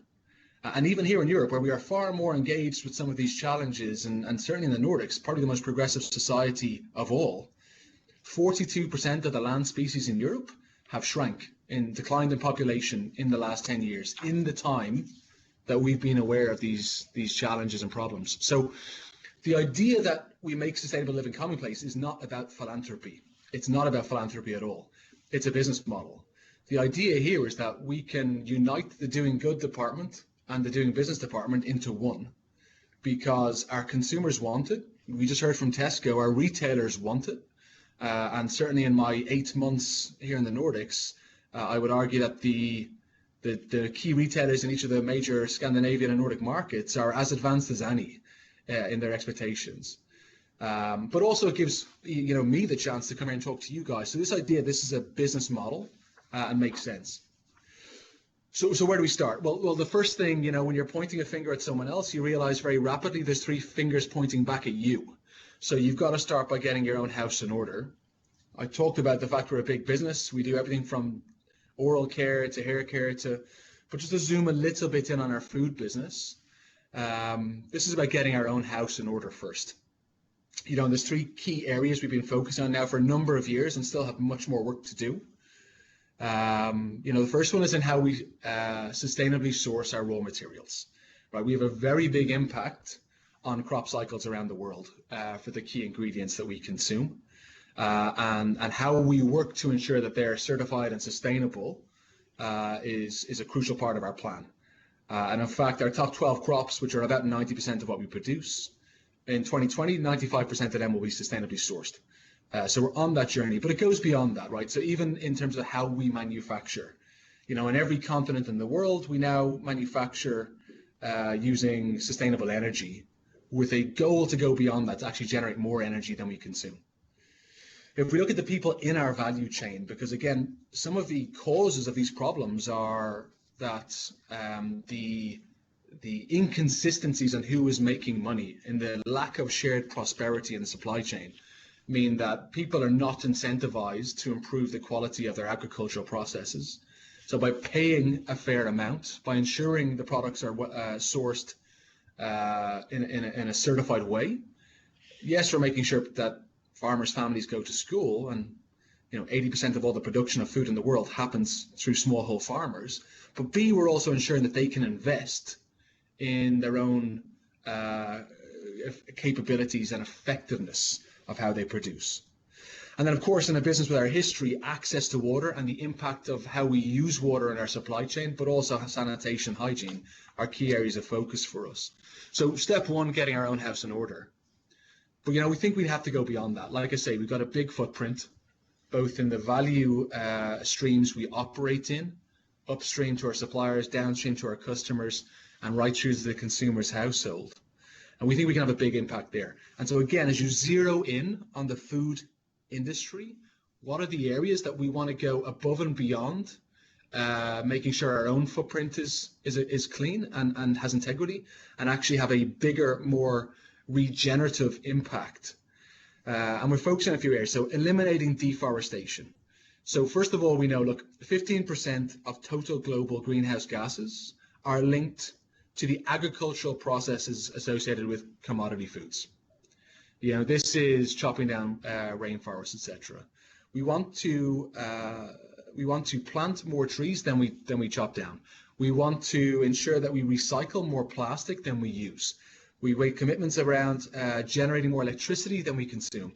And I think this idea that big businesses and big business systems, of which we were all connected, can do something governments can't, because we're not limited by geographic boundaries, we can have a really big impact in actually not just sustaining, but regenerating. The second big area for us is this idea of improving our food security. And I'll talk more about this in a second.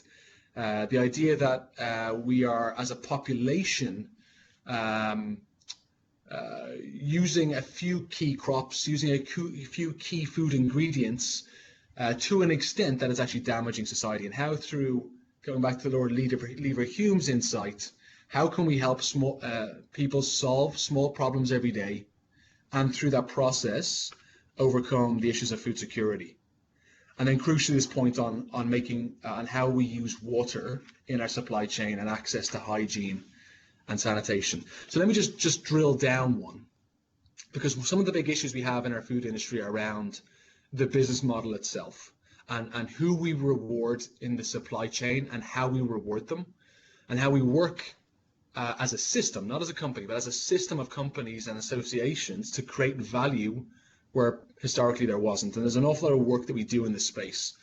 Only 7 months ago, even though my responsibility is to be general manager here in the Nordics, I was in Tanzania in East Africa working on a tea program to try and increase the productive capacity of smallholder farmers by 600%. And that's something that we get our people involved in, but we try and create business systems with our partners around that. The facts are, as Giles mentioned a few minutes ago, the estimation is that by 2050, the world population will be 10 billion people, which is huge. And I think we're all aware of that. But probably what's a little bit scarier is that over the course of the next 30 years, on that journey to 10 billion people, we will need to produce more food in the next 30 years than we have produced in the last 10,000 years to feed everybody. So if our systems are already under pressure and struggling, and we are going beyond the bounds of our planetary capabilities, you kind of look into the future and think, how are we going to cope with that?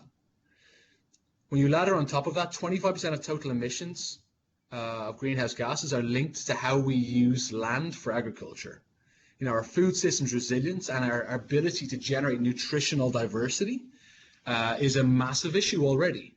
The fact that 60% of human beings' calories is made up across wheat, rice, potatoes, and corn. 4 grains that basically contribute 60% of our calories, but not always farmed in the most sustainable way and not giving us necessarily the nutritional profiles we need. These are some of the challenges we need to unpick. And then probably the one that in some ways is the most ironic is that although the population will grow as much as I've described, we already produce today enough food to feed the population in 2050. But because of the makeup of our value chains and where we place, profit basically, where different actors are incentivized or not incentivized, about 30% of all the food produced in a farm never gets to the plate, either because it was considered to be a secondary product and not good enough to sell, or because it was lost in transit, or because the economics of getting it to the plate didn't make sense. And so there's business systems that businesses with NGOs, with governments, have to face into and deal with one by one to solve that problem. Because the reality is, if you do solve that problem, it's not just a kind of a green logo you get to put on your products. It's really good business sense.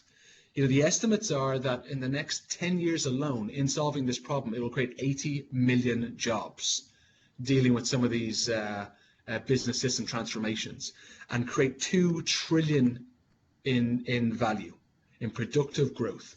And so we think it makes really good business sense. So what are we doing specifically? And it's a big company, it's an awful lot, but 2 areas to kind of zero in on, particularly in our food part of our business. The way we grow and manufacture food, we want to evolve and change. And the way we consume food, and the way we as a marketing and brand-led company encourage people to consume food has to change. And that involves mostly, starting with the end in mind. I talked about the fact that our consumption of food and our consumption of calories is focused on a few key grains. And how can we change that? And we already are aware of the global cattle herd and the impact that has on CO2 emissions. So we believe we've got to diversify food consumption, change what people eat. And as we go on that journey, we got to diversify food production, change how we make those foods. And in really simple terms, that means moving towards a more balanced diet with more grains in it, more plant-based elements in that diet to support human and planetary health. And secondly, it means in terms of how we produce the food, moving from raising the floor, getting to a point where you are confident that what you're selling is sustainably sourced, to setting yourself goals and targets where it's actually more than sustainable, it's regenerating, where you are planting more than you're using. And we've set ourselves specific goals over the course of the next 15 years in 3-year cycles for how we'll meet that across our different businesses. The first part within that is we are a brand-led company. So we know, particularly in the Nordics, that there are some fairly big trends. In fact, about 17% of people in this part of the world claim to be following some form of plant-based or meat-free lifestyle. And there's a number of food trends. I've chosen this one particularly because it's the one that's most prevalent in this part of the world. And we're exporting this trend around the world. And so we see even parts of the world where meat is a particularly large part of the diet, like South America, even there we're seeing this trend starting to take off. We only anticipate this will increase. But once you've had the first 15% of early adopters, people who are typically well-informed, well-educated, and understand their impact, you then have to bring the rest on the journey. And that's where these brands, these major household brands, have a key role to play. In the last 12 months, we've developed and launched over 200 products that are either organic, plant-based, or vegan on our major brands to drive the transition on how people consume. The second major thing we're doing is just recently been working with the WWF in the UK to develop the Future 50 Foods report, which identifies the key grains beyond the current 4 that are highly challenged in terms of their manufacturing processes, the key 50 grains that we should be migrating towards to help feed the population of the future. And as well as working with WWF to identify them, we're also using our own access to restaurants and professional chefs to start to introduce these into restaurants. So with Sodexo, who are the biggest professional food deliverer in the world, we're already working with them closely with our Unilever Food Solutions chefs on developing menus and recipes around those 50 grains. So to change the way people consume so that we can then change the way suppliers produce and supply. There's an awful lot we could talk about, but in the end, I think the most compelling thing is this makes business sense. This is how companies last. This is how people thrive. You know, across our organization, when you look at the people who enter into our company, and there's 130,000 people within Unilever, the number one reason they now join Unilever is because of our purpose, because this idea that we can make sustainable living commonplace. It's a huge attraction. The business case for growing is huge. 2 trillion of potential value growth in the developed world in the next 10 years if we solve these problems. We firmly believe that our license to operate as an industry is under threat. But on the flip side of that equation, there's a huge opportunity to change our business, to change consumer consumption behavior, and to change the supply chains associated with them. But it's a system, it's not a company. And how we come to events like this to share ideas together, but also how we create supply chains together are key. What's clear is we have to act now, that consumers are getting ahead of companies at this point. Giles mentioned packaging, and having been in the UK only 7 months ago, it was very clear to me that consumers were ahead of manufacturers and retailers. Here in the Nordics, we've already made huge steps towards PCR, so recycled plastic in our packaging. We cannot stay in stock. The moment to act is now. The market is there, but as an industry, we've got to break our own inertia by working in tandem, working in partnership, identifying the key areas that we want to measure, and then systematically going after those. So thank you all very much for your time. Apologies for the fact I couldn't be there in person. Hopefully the idea that we believe to be true, that we can thrive in these times of change, and it makes great business sense, is something that we've had a chance to share with you all. And although I won't be there in the breakouts, I'd love offline through email and phone calls to connect with anybody who'd like to talk more on this. Thank you.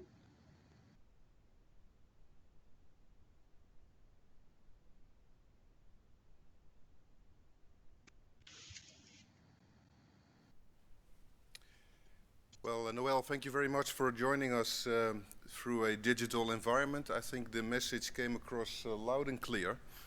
And it was also very illustrative to see all those beautiful examples on how Unilever is driving a purpose-driven marketing strategy regarding food and food-related trends. Our next speaker is somebody we all know. Her name is Renate Larsson. She is the CEO of the Norwegian Seafood Council. Renate will take us through the perspective of the Norwegian Seafood Council on consumer trends and drivers.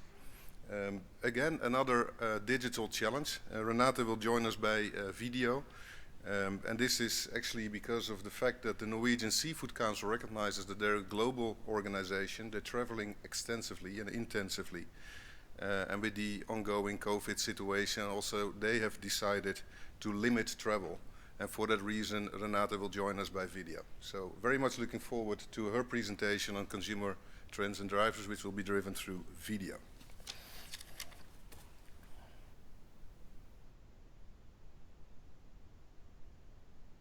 Hello, Bergen. I hope that you are enjoying your conference so far. I'm so sorry that I can't be there today, but I'm still very glad that I have the pleasure to present an overview of the consumer market trends and drivers in some of our key markets, as seen from the Norwegian Seafood Council's perspectives. We export 95% of our seafood, so I think it's safe to say that Norway relies heavily on the global seafood market. Our standing as a seafood nation is further reinforced by our status as the second largest exporters in the world, only behind China. On the 6th of December 2019, we celebrated a milestone here in Norway. when we reached 100 billion NOK in export value. The last 10 years, seafood export has doubled in value and making it the fastest growing industry in Norway, relatively speaking. Seafood exports totaled to 107.3 billion NOK in 2019. This represents 2.7 million tons of seafood. Last year, we exported our seafood to 149 markets across the world, providing consumers all over the world with 36 million meals of Norwegian seafood every day, underpinning our position as a seafood nation. From our vantage point, which of course is global, we see exciting trends taking shape across the world. Although we see variation between continents and regions and variations in consumer preference between neighboring countries, there is one unifying trend that I strongly believe will shape the next decade more than anything other: sustainability. And that consumers are becoming more conscious and responsible in their choices. And folks, the world's eyes are increasingly looking in the direction of the ocean for solutions. As consumers are increasingly making value-based choices and favoring foods that are good for them, the families and the planet, seafood is, in my view, beautifully positioned as part of the solution. One of the blue papers from the high-level panels for sustainable ocean economy, which use data from 165 experts and scientists, concludes that the ocean could supply over 6 times more seafood than it does today. This represents more than 2/3 of the edible meat that the FAO estimate will be needed to feed the future global population. Also, another blue paper concludes that eating more seafood can play a large part of the solution to these climate changes. This represents a wonderful opportunity for us. This proves to show that seafood is a key part of the solution to many of the global goals for sustainable development.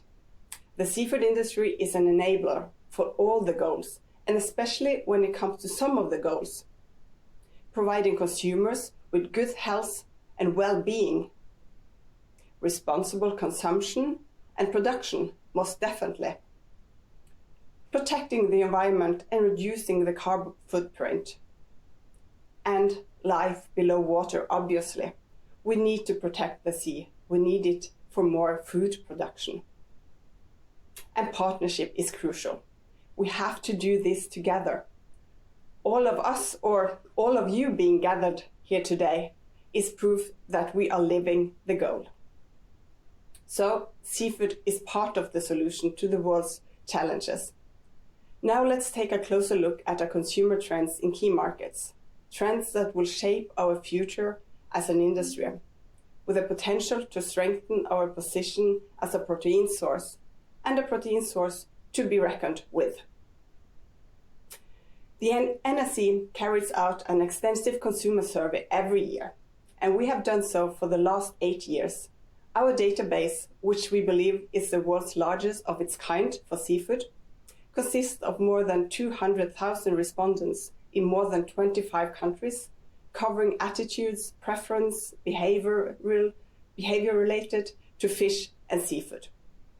We see that the main reason for choosing seafood across markets are convenience, health, food safety, taste, and sustainability.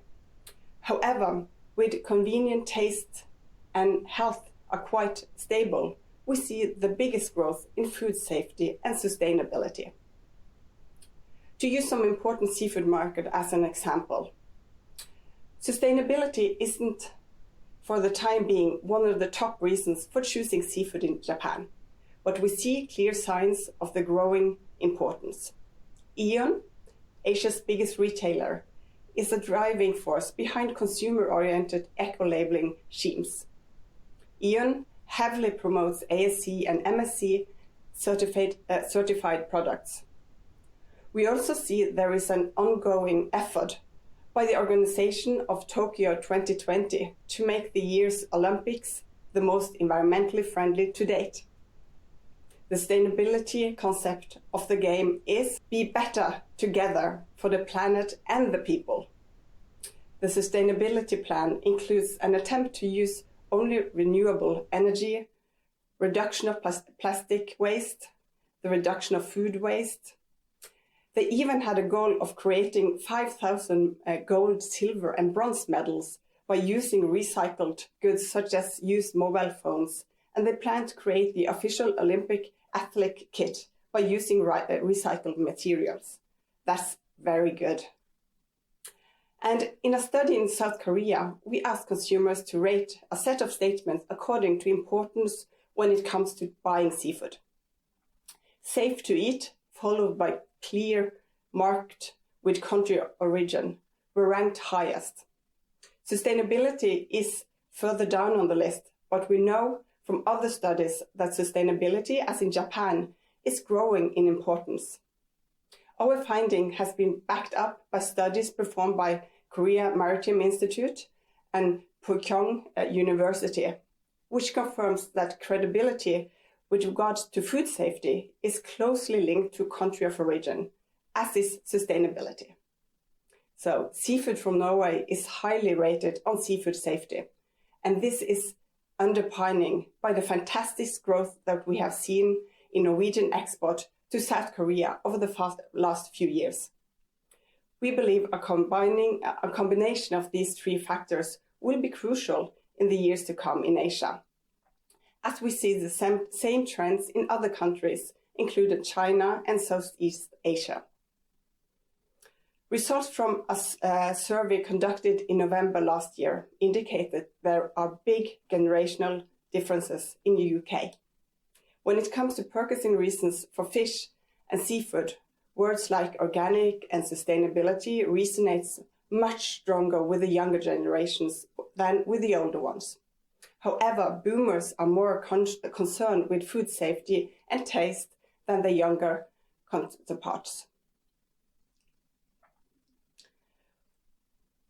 What the world was like when we grew up has a profound impact on how we view and interact with the world around us as we get older. Science, technology, medicine, politics have evolved and changed a great deal over the course of the last decades. For instance, if you, as a teenager, grew up with landline, telephone, and the color TV, chance is that you perceive smartphones and computers a little different than a teenager does today. These perceptions matters. Study shows that older generations place a different emphasis on purchase criteria for fish and seafood than their younger counterparts. If we take the criteria sustainability, we see that the Generation X and millennials find this more important than the generations of baby boomers. In fact, it becomes progressively more important as people get younger. Millennials are arguably the most educated, connected, confident, and independent generation in recent history, and they are driving trends as making changes. But what about the following, those who follow? If sustainable eating and living is as important for the millennials, what about Generations X, those who are between 11 and 23 years old now? I can't think of a better example of this value and driver for Generation X than this young Swede, Greta Thunberg. She's a defining force for the younger generation and society at large, providing us with a much needed wake-up call. I think it's clear for everyone that the world now has woken up when it comes to making choices that are good for our planet and our health, and that this force will gain strength in the years to come. And speaking of Greta Thunberg in Sweden, this is an interesting market with aware and trend-setting consumers. Our data shows that the massive increase in the importance of sustainability as a reason for choosing seafood. From 2012 to 2018, it has actually doubled. Studies indicate that almost a third of the population want to reduce meat consumption in favor of plant-based food and seafood. And the younger generation is taking the lead. The environmentally focused and healthy eating as a key driver. In a recent consumer study, these 3 dishes were named as the trendiest in Sweden: sushi, taco, and poke bowl. Now you probably think, taco, really trendy? Well, just a comment on this one. Sweden, a generally trendier and earlier adopter of international trends, certainly compared to Norway, but Friday taco has a long tradition in Norway. So on this one, we are ahead of Sweden, but only on this one.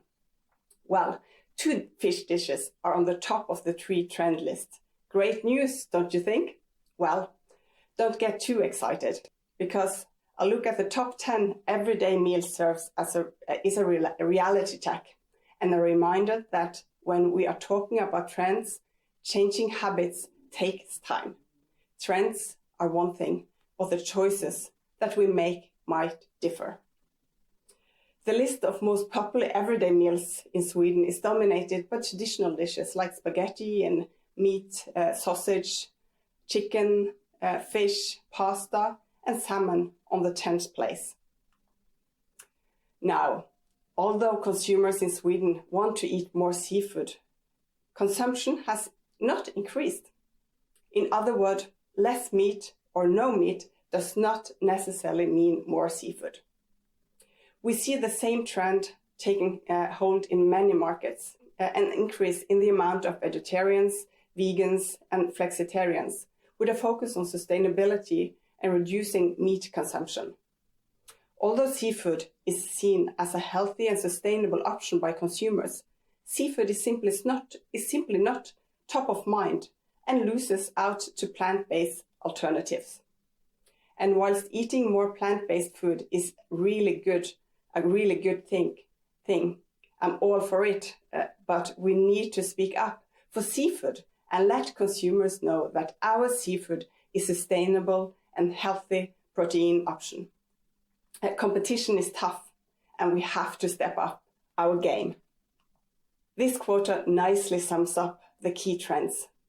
Consumers are increasingly making value-based choices, and they want to eat food that are good for them, for their family, the planet, and that they feel good about eating. Yes, quality and price is important, as is taste and convenience and healthy eating, but sustainability and value-based choices is increasingly important, especially for the younger generations. Not only consumers are emphasizing sustainability, the same goes for investors, driving by consumers' emphasis on transparency and traceability. The Color Fair Protein Producer Index ranks 60 of the world's largest public listed protein producers on how they perform on sustainability. It's great to see Norwegian aquaculture companies performing so strongly, holding 4 of the top 10 spots and delivering on consumer expectations and trends. As my presentation is drawing to a close, let me wrap things up by highlighting that the consumer trends I've talked about here today, coupled up with the fact that so many of the solutions to the planet's changes are in the ocean, firmly position seafood as part of the solution. So let's seize the opportunity and take lead of the narrative on behalf of the seafood and the ocean. Consumer trends and drivers are on our side, but that's not enough in a landscape of tough competitions between proteins. We all need to speak up and let our voices be heard in a world that needs more seafood. As a responsible seafood nation and the market leader, I assure you that we will do our bit in the years to come to make this happen. So thank you so much for your attention, and enjoy your conference, and goodbye from Tromsø.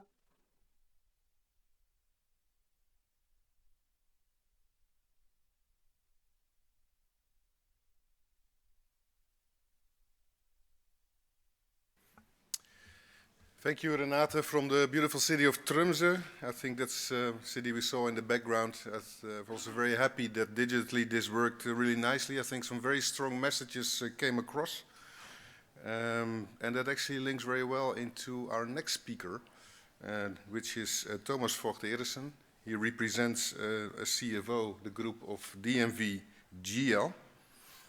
He will be tackling what he stated are global transformations, but not by just describing it, but taking us along on how you can digitally engage those global transformations into innovation, also enabling the collaboration between different stakeholders. So we're very much looking forward to your presentation, and I'll give you the stage. Thank you, Thomas.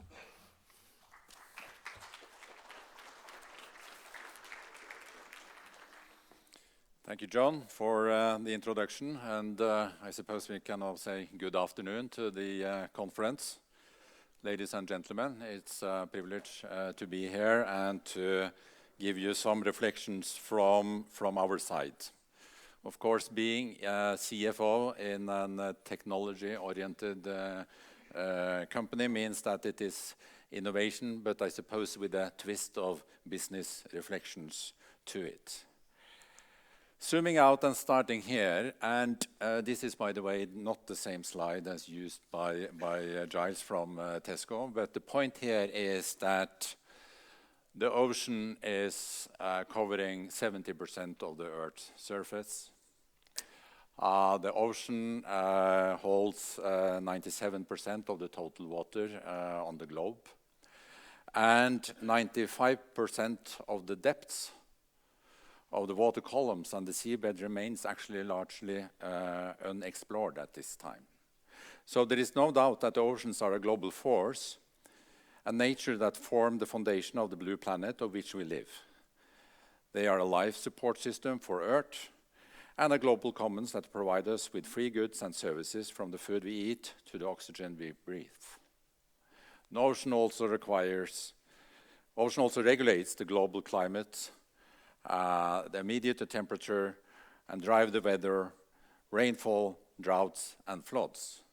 So clearly, it would be more natural to call it the ocean planet, because the ocean is referred to as the new economic frontier, with the capacity to further drive significant economic growth in a sustainable way. So we think and believe that there continue to be vital contributions also to drive food safety and food security agenda. Now, from our perspective, our company has a purpose to safeguard life, property, and environment, and we think that fits well with this industry. We have just refreshed our vision to become, working with our customers and clients, of course, a trusted voice to tackle global transformations, where we have expertise and foresight that can take an active role in addressing the most complex challenges facing our industries and our world. And some of the world's most vital systems are undergoing significant transformations. Our climate, the oceans, energy systems, food, healthcare, and transport, and some of the key areas where we use our domain knowledge and digital expertise to help solve issues and accelerate progress.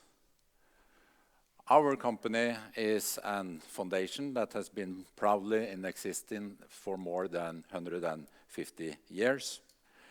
And we provide various standards, verification services, and trust, services towards our customers. We were in this industry first with the Global Gap and MSC Fisheries as a certification body. We supported the development and introduction of the ASC farms that has been important for the aquaculture farmers for quite many years. And we have worked with and supported the introduction of several of the standards that is important for the processing industry and the food safety perspective in total. And some of us even remember that DNV GL introduced the first SCREI certificate back in 2008, together with the Norwegian Seafood Council. So undoubtedly, we are here to continue to provide and support the industry also moving forward. Now, one planet, one plan. And we heard already about the Sustainable Development Goals. In tackling the global transformations, we addressed the massive economic, social, and environmental challenges. And in 2015, 193 heads of state agreed on a plan to meet these challenges and signed up to the Global Sustainable Development Goals, which define the global priorities and aspirations for 2020. The SDGs address the global challenges we are facing, including those related to poverty, inequality, climate, environmental degradation, prosperity, and peace and justice. And this illustration shows how the goals are all interconnected through the complex nature of our social ecological system. So what is then the relevance of these goals and the target to the seafood industry? Well, one way of looking at it is like this. That's saying, okay, if we are addressing harvesting food from the oceans, undoubtedly the marine aquaculture is contributing already with 50% of the seafood that we consume today, and is the fastest part growing moving forward. That the role in mitigating climate change is important. We have already learned this morning that we are a relatively low carbon footprint compared with other animal source industries. But there are still emissions reductions to be made in the transportation part of the value chain moving forward. That the ocean industries employ millions of people and will continue to do so. Its fishing and small-scale aquaculture remain fundamental for the livelihood of many coastal communities and will continue to drive and give prosperity to millions of people in the future. And then, but of course, we also need to safeguard the health of the ocean. And that means that we also have to tackle some of the significant challenges that this industry is up against. Few can be mentioned: decoupling feed from the wild catch, fish health and welfare, fish mortality, fish escaped, and environmental footprint. And it is the industry itself that has to have the driving seat to resolve these matters. We believe that to achieve this, it is important to address ocean industry collaboration, and that we can work together to collaborate across the industry through entire value chains and among different stakeholders to share data and focus on transparency and traceability. And to build infrastructure and to promote sustainable development, technology, development, research and innovation is of course very key for driving this industry forward, and a place where we want to play a role. So we want to do our part in terms of seafood innovation. During the Ocean Conference last autumn that we arranged, we made a commitment to strengthen our research and innovation within this sector, work towards the development of standards and best practices supporting the healthy and productive oceans, seek collaboration with industry partners for the sharing of economy growth through foresight, provide additional insight and transparency concerning blue economy moving forward. We in the DNVGL want to use and promote technology development for digital solutions. Creating trust and traceability and transparency is imperative for the industry moving forward. And we think that using technologies like blockchain, and we have a blockchain product called My Story, where you can trace the origin of the product from the catching moment all the way through to the value chain. So from the catch, the location, temperature, humidity, and so on. These are technologies now that can follow the products all the way to the consumer. And it all kind of sums up that we need to address the consumer trust and the consumer reputation, because the consumers are voting by using this device more and more moving forward. So sharing data between different actors in across the space we think is important moving forward. We have developed a platform that we call Veracity. It's a digital platform that is enabling sharing data, so data holders and data consumers can, in a safe way, extract data in a similar way that we saw an example of this morning. And to enable transforming information into insights, we have launched this Veracity data platform, which is a key enabler for us to unlocking the value embedded in data. Please take also then an opportunity to visit our stand here at North Atlantic Seafood Conference to learn more about some of our initiatives, and in particular also to get a first view of what we call DNVGL's interactive visualization tool, Aqua Insight. So, to sum up, blue growth matters. The ocean space is a key resource for energy, food, minerals, leisure, and transportation. It represents huge potential for value creation also in the future. The seafood industry will play a key role for global sustainable development towards 2030 and beyond. And we believe that the North Atlantic seafood industry, which is represented here today, must think global. We think that we can emulate a little bit, just like the DNVGL. I mean, more than 80% of our value creation happens outside Norway. So the potential of the value creation, we believe, for the seafood industry is much bigger and far beyond the value of the fish export in itself. But then we need to continue and improve our cooperation even better, business, academia, research institutions, NGOs, and government. And to make a reference to another industry that has been quite successful in, at least in Norway, I think we should reflect on that we can emulate what we call the success of the maritime cluster.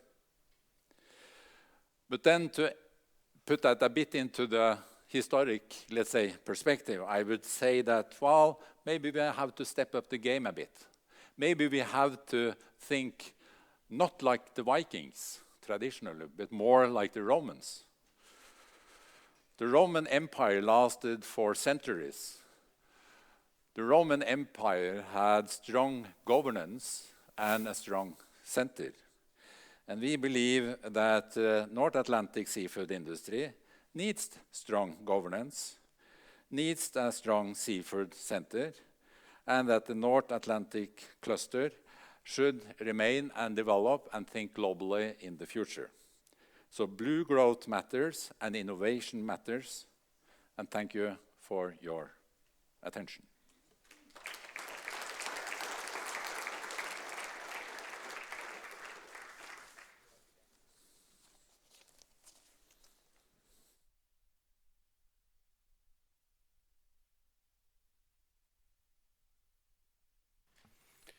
Thank you, Thomas. And I think I must honestly say to you, you're a brave man to say that we should look at Romans, not Vikings, in this house. I would have been more careful, probably. No, really nice. Thank you for your contribution. I think it gave some great insight as to how your business can support these global developments. Our next speaker is Tim Noonan, and I hope I pronounced this well. Tim, welcome. Tim is the managing director of Cargill. Tim has a background in private equity for a long period of time, and from that perspective must have seen lots of businesses and enterprises and value chains develop. So very interesting to hear your perspective from the perspective of the company Cargill, which is also a proud sponsor of NASF. So thank you for being here and joining us today. Thanks, John. Good afternoon. I know I have the unenviable task of standing between you and lunch, so I'll try to keep your attention as long as possible. I want to take a few minutes to double-click, particularly into the role of the consumer moving forward, double-click into Renata's earlier comments on that consumer, with a particular focus on the US.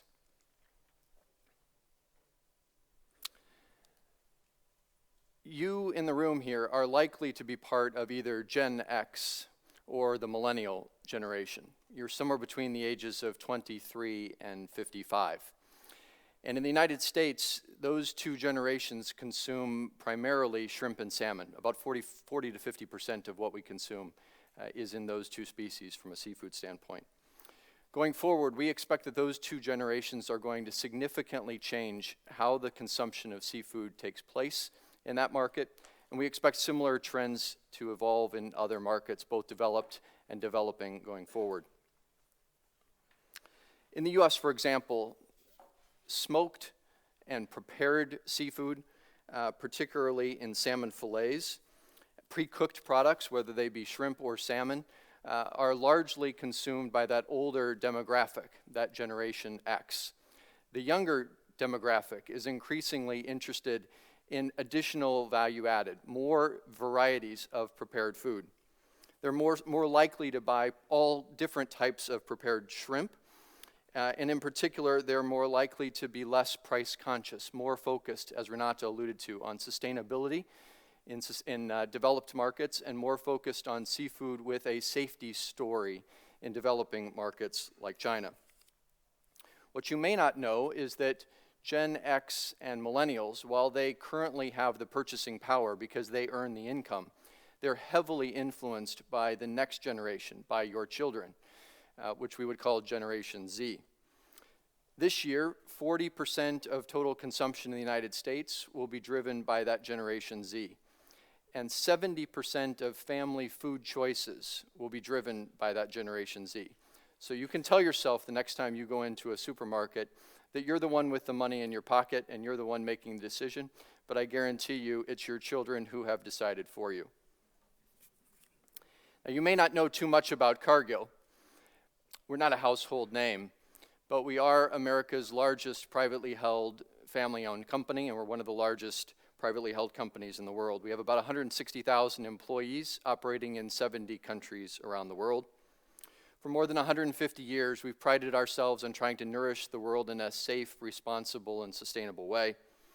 Today, we serve all of these customers and thousands more. We put food on the plates of more than 2 billion people each day. In protein production alone, we're the largest processor of ground beef globally. We're the second largest fed beef processor in North America, the second largest producer of eggs in North America, a leading producer of chicken in China, in the rest of Asia, in much of Latin America, and the largest processor of fresh whole turkeys. You may also know us as an important feed supplier here in the aqua industry.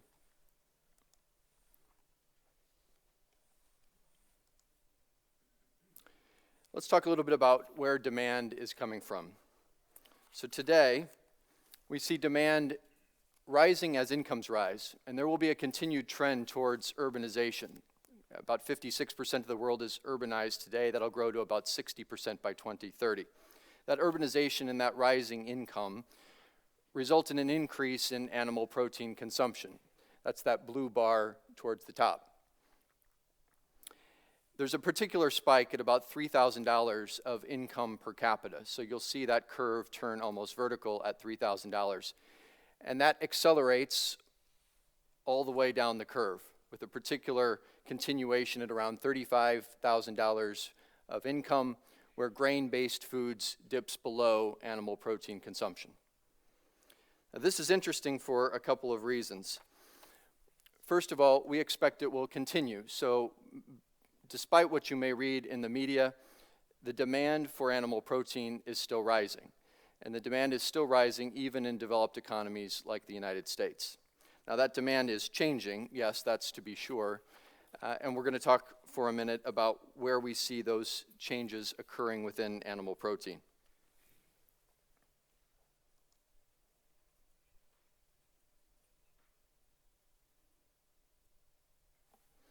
On the left-hand side here, you'll see that on average, there is about 1.6% compounded annual growth in animal protein over the next 5 years.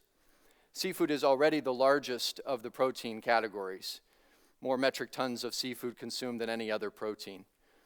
But that growth is slightly slower than the growth of poultry. And yet, because of its size, seafood will contribute more to the growth of global animal protein than any other protein. And seafood and poultry together will account for about 70% of the total growth in animal protein consumption.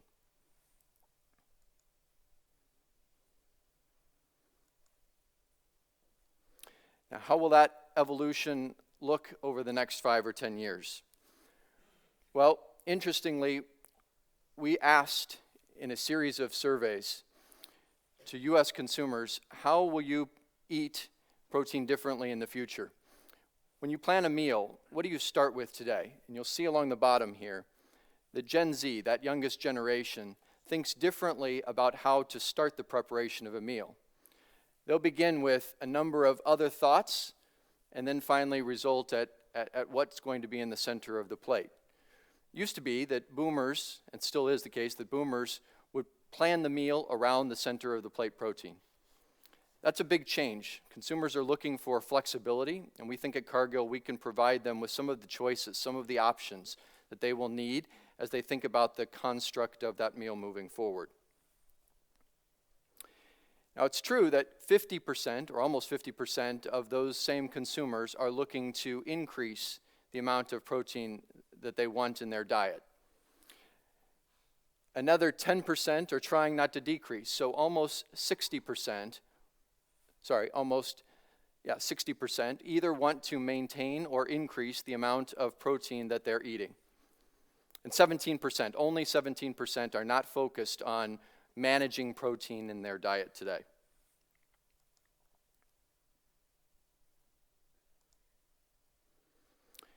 We also did a global survey in every continent other than Antarctica and Africa. And we asked consumers to tell us how they expected to see the evolution of their protein consumption going forward. 70% of those consumers intend to increase their consumption in the next year. Interestingly, 83% of those respondents also expressed an interest in alternative proteins. So these consumers are not eating only animal protein or only plant-based protein. They're eating a combination of the two.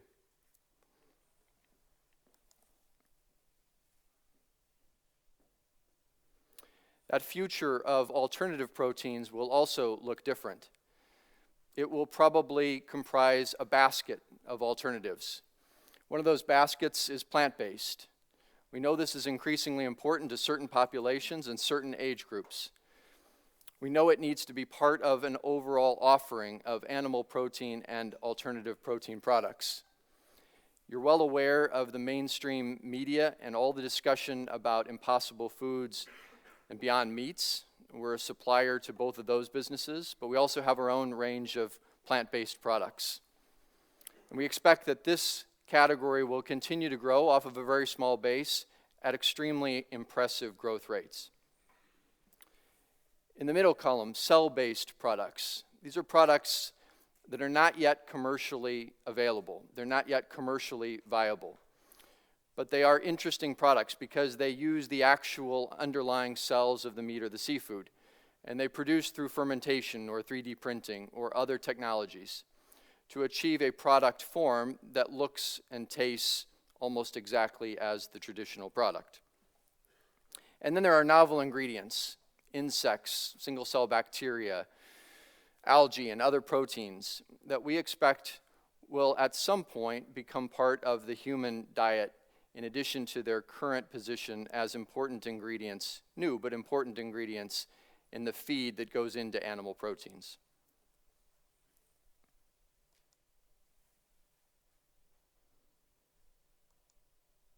If you had to boil all of this down, consumers are looking for three key elements. They're looking for a product portfolio that gives them diversity in their diet. They want to tell a story to themselves that they feel good about, a story that they believe they can share with their children and their grandchildren that is not making the planet a more uninhabitable place for those next generations. But they want choice. They want to see in the supermarket or in the food service channel a range of options at different price points, at different quality levels, and obviously in these different species. Secondly, they're looking for that story to tell them what's happening to the underlying thing that they're eating. So where did it come from? How traceable was it? How sustainable was it? What happened to the animals in that supply chain? And increasingly, as you've heard today, we're using technology to tell that story differently. Cargill's been recognized by Forbes magazine recently as one of the top 50 global players working on a traceability solution or set of solutions, leveraging blockchain and other means to tell that story differently. And then there are these health values, right? We sometimes conflate them because we believe as consumers that elements of sustainability or elements of animal welfare are also impacting the health of the product that we're eating.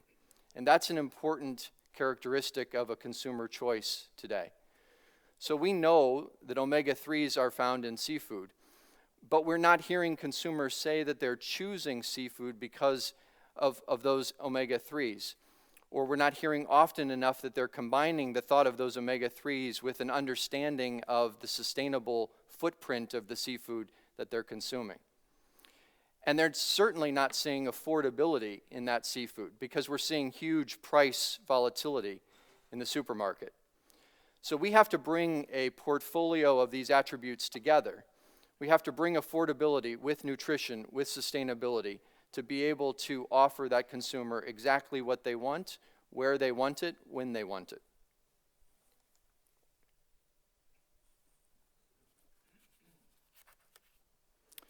Now, as a food and ag integrated player, we think there are some lessons from agriculture that can be applied here to the seafood space. We know that in agriculture, the first thing that's required is an efficient value chain, a value chain that is transparent, a value chain that delivers product on time, in full, consistently, with reliable supply and quality baked into that product. What's in the bag must be on the bag, and vice versa. And too often, we're not finding that in the seafood value chain. Our data suggests that between 20 and 30% of the seafood that's consumed in the United States is mislabeled. And it's mislabeled not accidentally, or it appears not to be accidental. It's always the case that the mislabeling results in something that causes the consumer to pay more for something that is worth less. And so we know there's a huge opportunity here to take some lessons from the way sophisticated ag commodity value chains have evolved and apply them to the much more fragmented, much more nascent seafood supply chains that we see today. Secondly, we understand that in large-scale agriculture, one company can't do it all. There is a need for partnerships. There's a need to recognize that you have some core competencies, some comparative advantages, and you should play to those strengths. And we or others will have other comparative advantages, and we should play to those strengths. And if we work together, we will accomplish more to build these value chains than if we go it alone. So we think there's something there about partnership that has not always been the case in the seafood industry. And third, in the agriculture space, we see huge benefits from economies of scale. Those partnerships, when they work well, they create large supply chains, and they make the complex simpler. It's still the case in the shrimp industry that product may move from Ecuador, where it's farmed, to Vietnam, where it's processed, and back to the United States, where it's consumed. That greenhouse gas footprint is not a good one. And it's also very difficult to tell the story of that seafood because there's so many handoffs, so many middlemen along the way.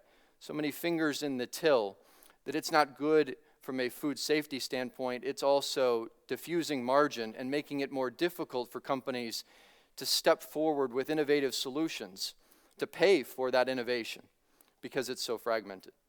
So we believe that there's something here we can apply from agriculture as well to create those economies of scale based on those partnerships, working together to get that transparent, very efficient food supply chain system in place.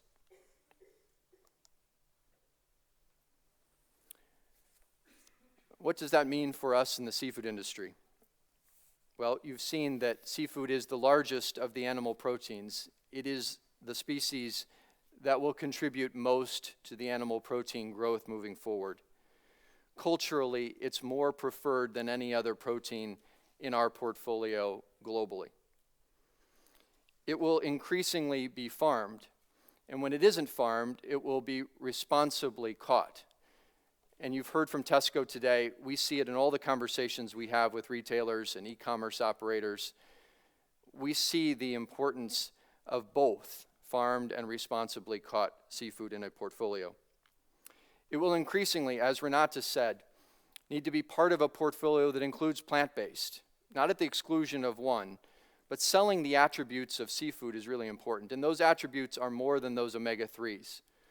We have to deliver a system that is affordable, that can predict price, that's demonstrably better in quality than it is today, that is more transparent and more sustainable.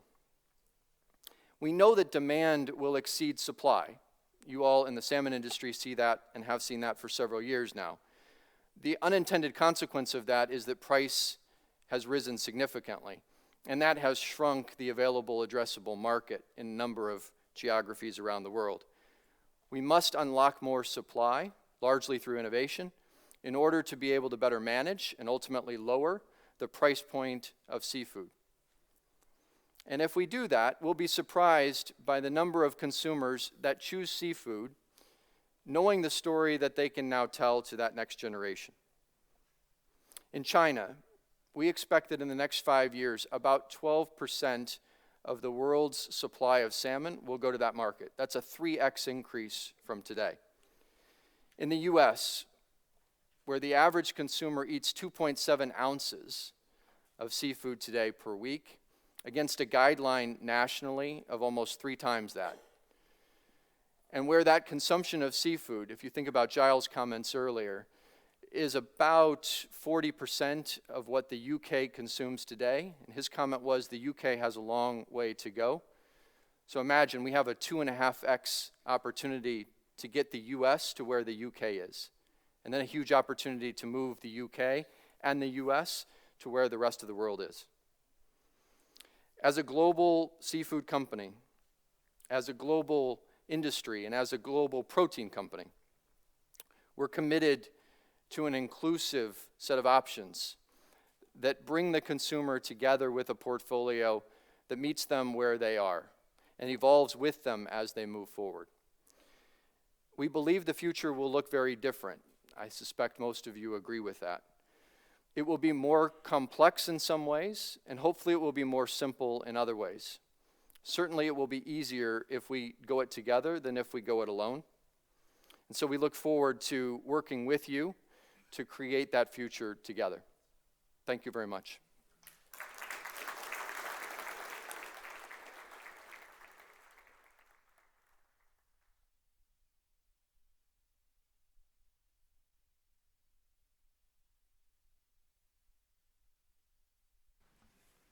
Tim, thank you very much. Again, very inspiring and some staggering numbers if you just calculate the huge potential Tim was describing in terms of future potential growth. Thank you again. This closes the Leaders' Perspective seminar for this part with one important topic to go. But before going there, I would like to thank the speakers one more time for their fantastic contribution. So Jill, Noel, Renate, Thomas and Tim, thank you for that. It's always an effort to prepare yourselves, but I think you've given us a fantastic insight into how consumers can drive change, and the young generation is actually becoming an important part of that change. and a fair reflection without without being briefed in this perspective. Everyone just simply talks about sustainability. And if I go back 10 years in time, I mean, these lectures really look different today. So there was a good coherence between the topics. It really shows that collaboration is necessary and that seafood can be part of that solution, and that there is huge potential to tap into if we do indeed work together on changing those habits. So on that point, I'd like to close with a statement that Thomas made. I do agree. It's more about planet ocean than about planet Earth. I like that one. So I want to give the stage to Jens Henrik Muller, representing Denmark and the Faroe Islands for the national delegation, also part of Seafood Partners Alliance, one of my colleagues in there, to tell you a little bit more about what we can expect from the national delegation on this NASF conference. Jens. Thank you very much, John, for this kind introduction. I have the pleasure of being the national representative for Denmark, Faroe Island and Greenland for many years in the North Atlantic Seafood Forum. And this year, as normal, we also have a national delegation. And in fact, we have two national delegations. We have a national delegation from Denmark and from Faroe Island. So, due to this, it's my pleasure to invite Regin Jacobsen to take the floor for greetings from the Faroe Island delegation. Regin, come on, please.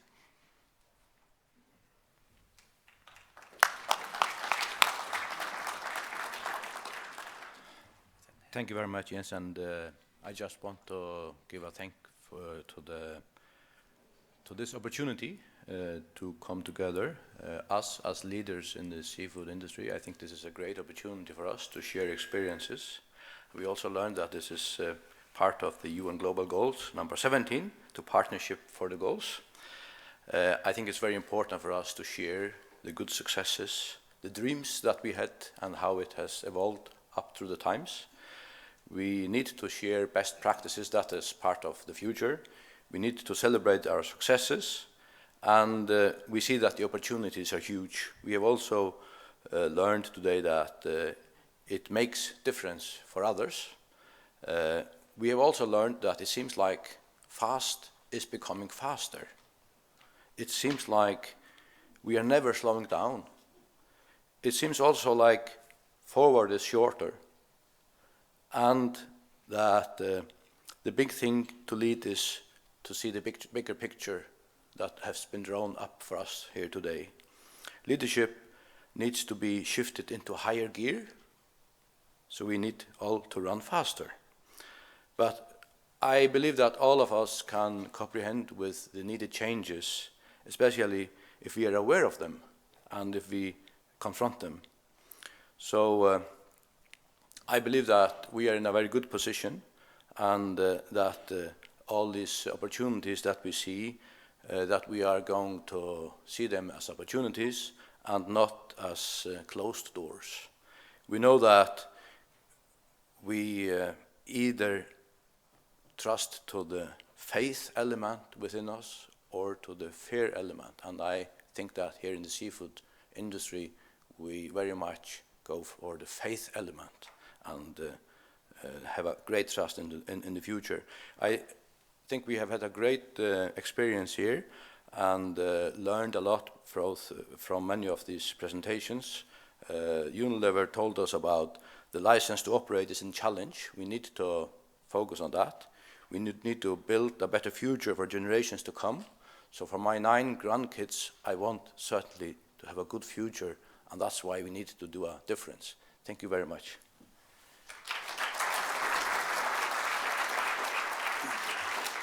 Thank you very much, Regin, for the words in this say. And now I'd like to introduce the next speaker. It is the chairman of Danish Fishermen PO, Svend Erik Andersen. And Svend Erik, you are presenting the Danish delegation. Welcome, Svend Erik.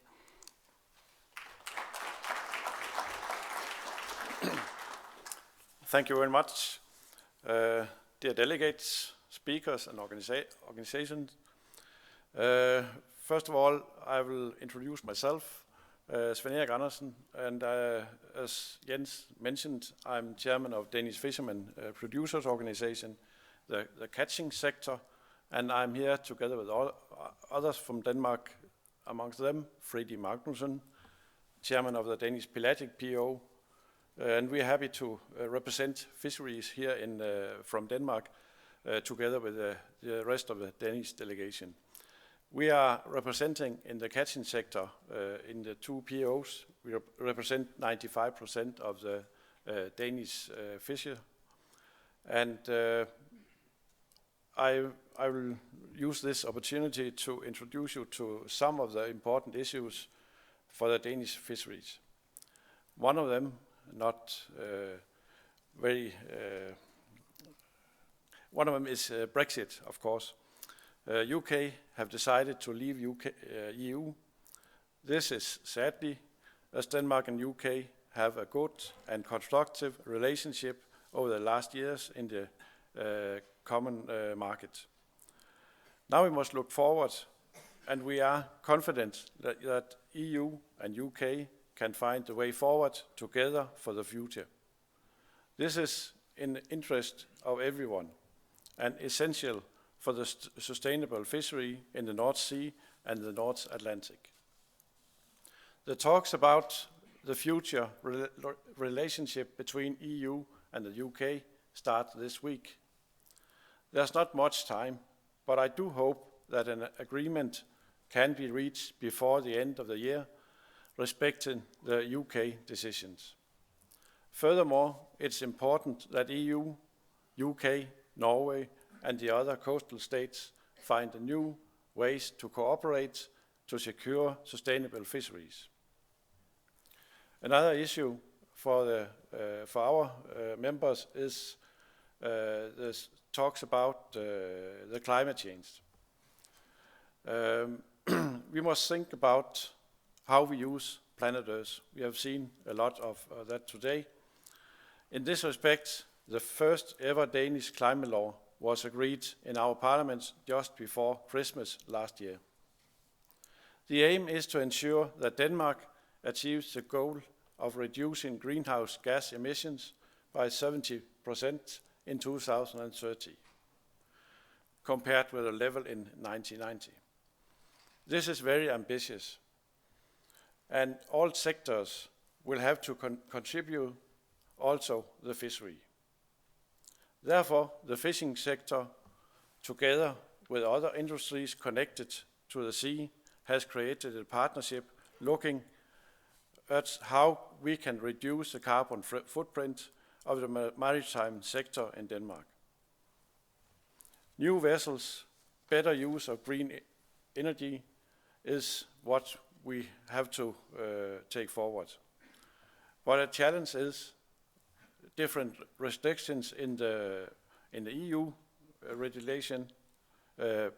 Capacity regulation is one of the things we have to take care of. Anyway, the fishing sector in Denmark is committed to reduce the carbon footprint in our daily activities. The third point I mentioned is sustainable certification of the fishery. The Danish fishery is very committed to sustainability. We have, for more than 10 years now, worked with MSC, Marine Stewardship Council, and our fishery is one of the most sustainable certified fishery at the world.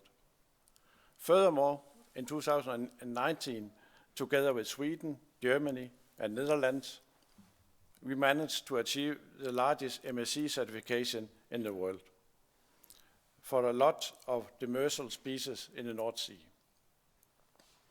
We are proud of our work, and we have taken a lot of effort. We also know that certification is not for free. Our fishers must respect the conditions connected to the certification. And I think it's a message from the catching sector. It is getting more and more difficult to keep or establish MSC certification. The process is getting more and more complicated, bureaucratic, and expensive. And the condition related to the certification can be overwhelming. Maybe we all in the fishery sector need to consider alternatives. With this, and on behalf of the Danish delegation, I would like to wish you all a great and rewarding North Atlantic Seafood Forum. Thank you.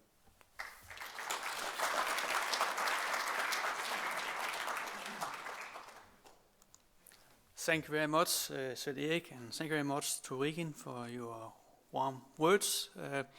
And now we, of course, also have a little bit more for you later in the day. We will have a drinks reception in the evening this night at 7 o'clock. And please note the companies up there. It's the happy sponsors of the drinks tonight. So we have a good evening. And I also think we may have some skagen rejer, as we say in Danish. So it'll be a good start of dinner. So all of you, very much welcome tonight at the reception at 7 o'clock in the foyer area. Thank you very much.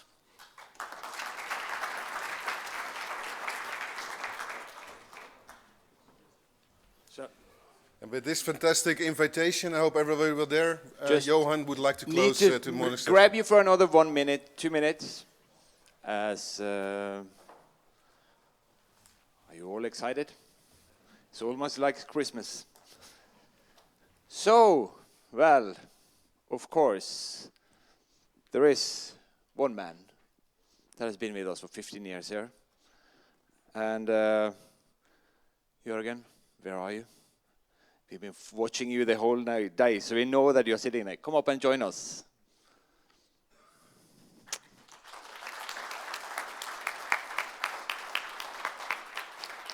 You all have met him. You all have met him everywhere. He's everywhere and he's grabbing you and make sure that you come and join us on the conference. Isn't that right? Yes, that's right.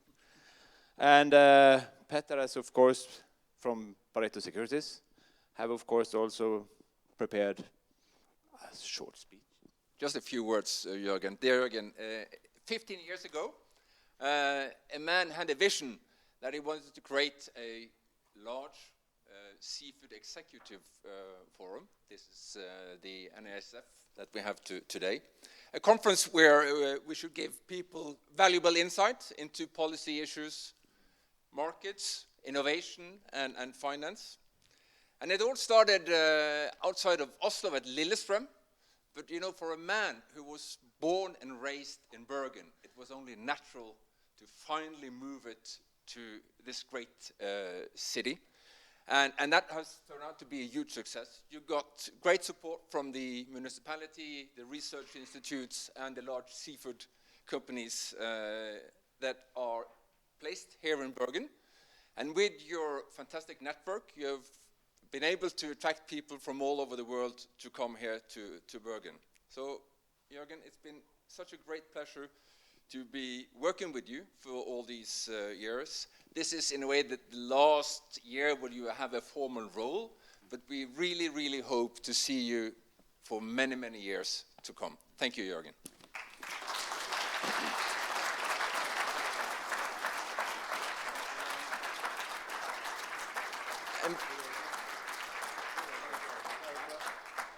You can open. But by that we conclude this session. And I think it's time for lunch. Isn't that correct? Yes. Yep. Lunch. And be back here for the salmon at 2 o'clock? 2 o'clock. Isn't it? Salmon here at 2, and then the whitefish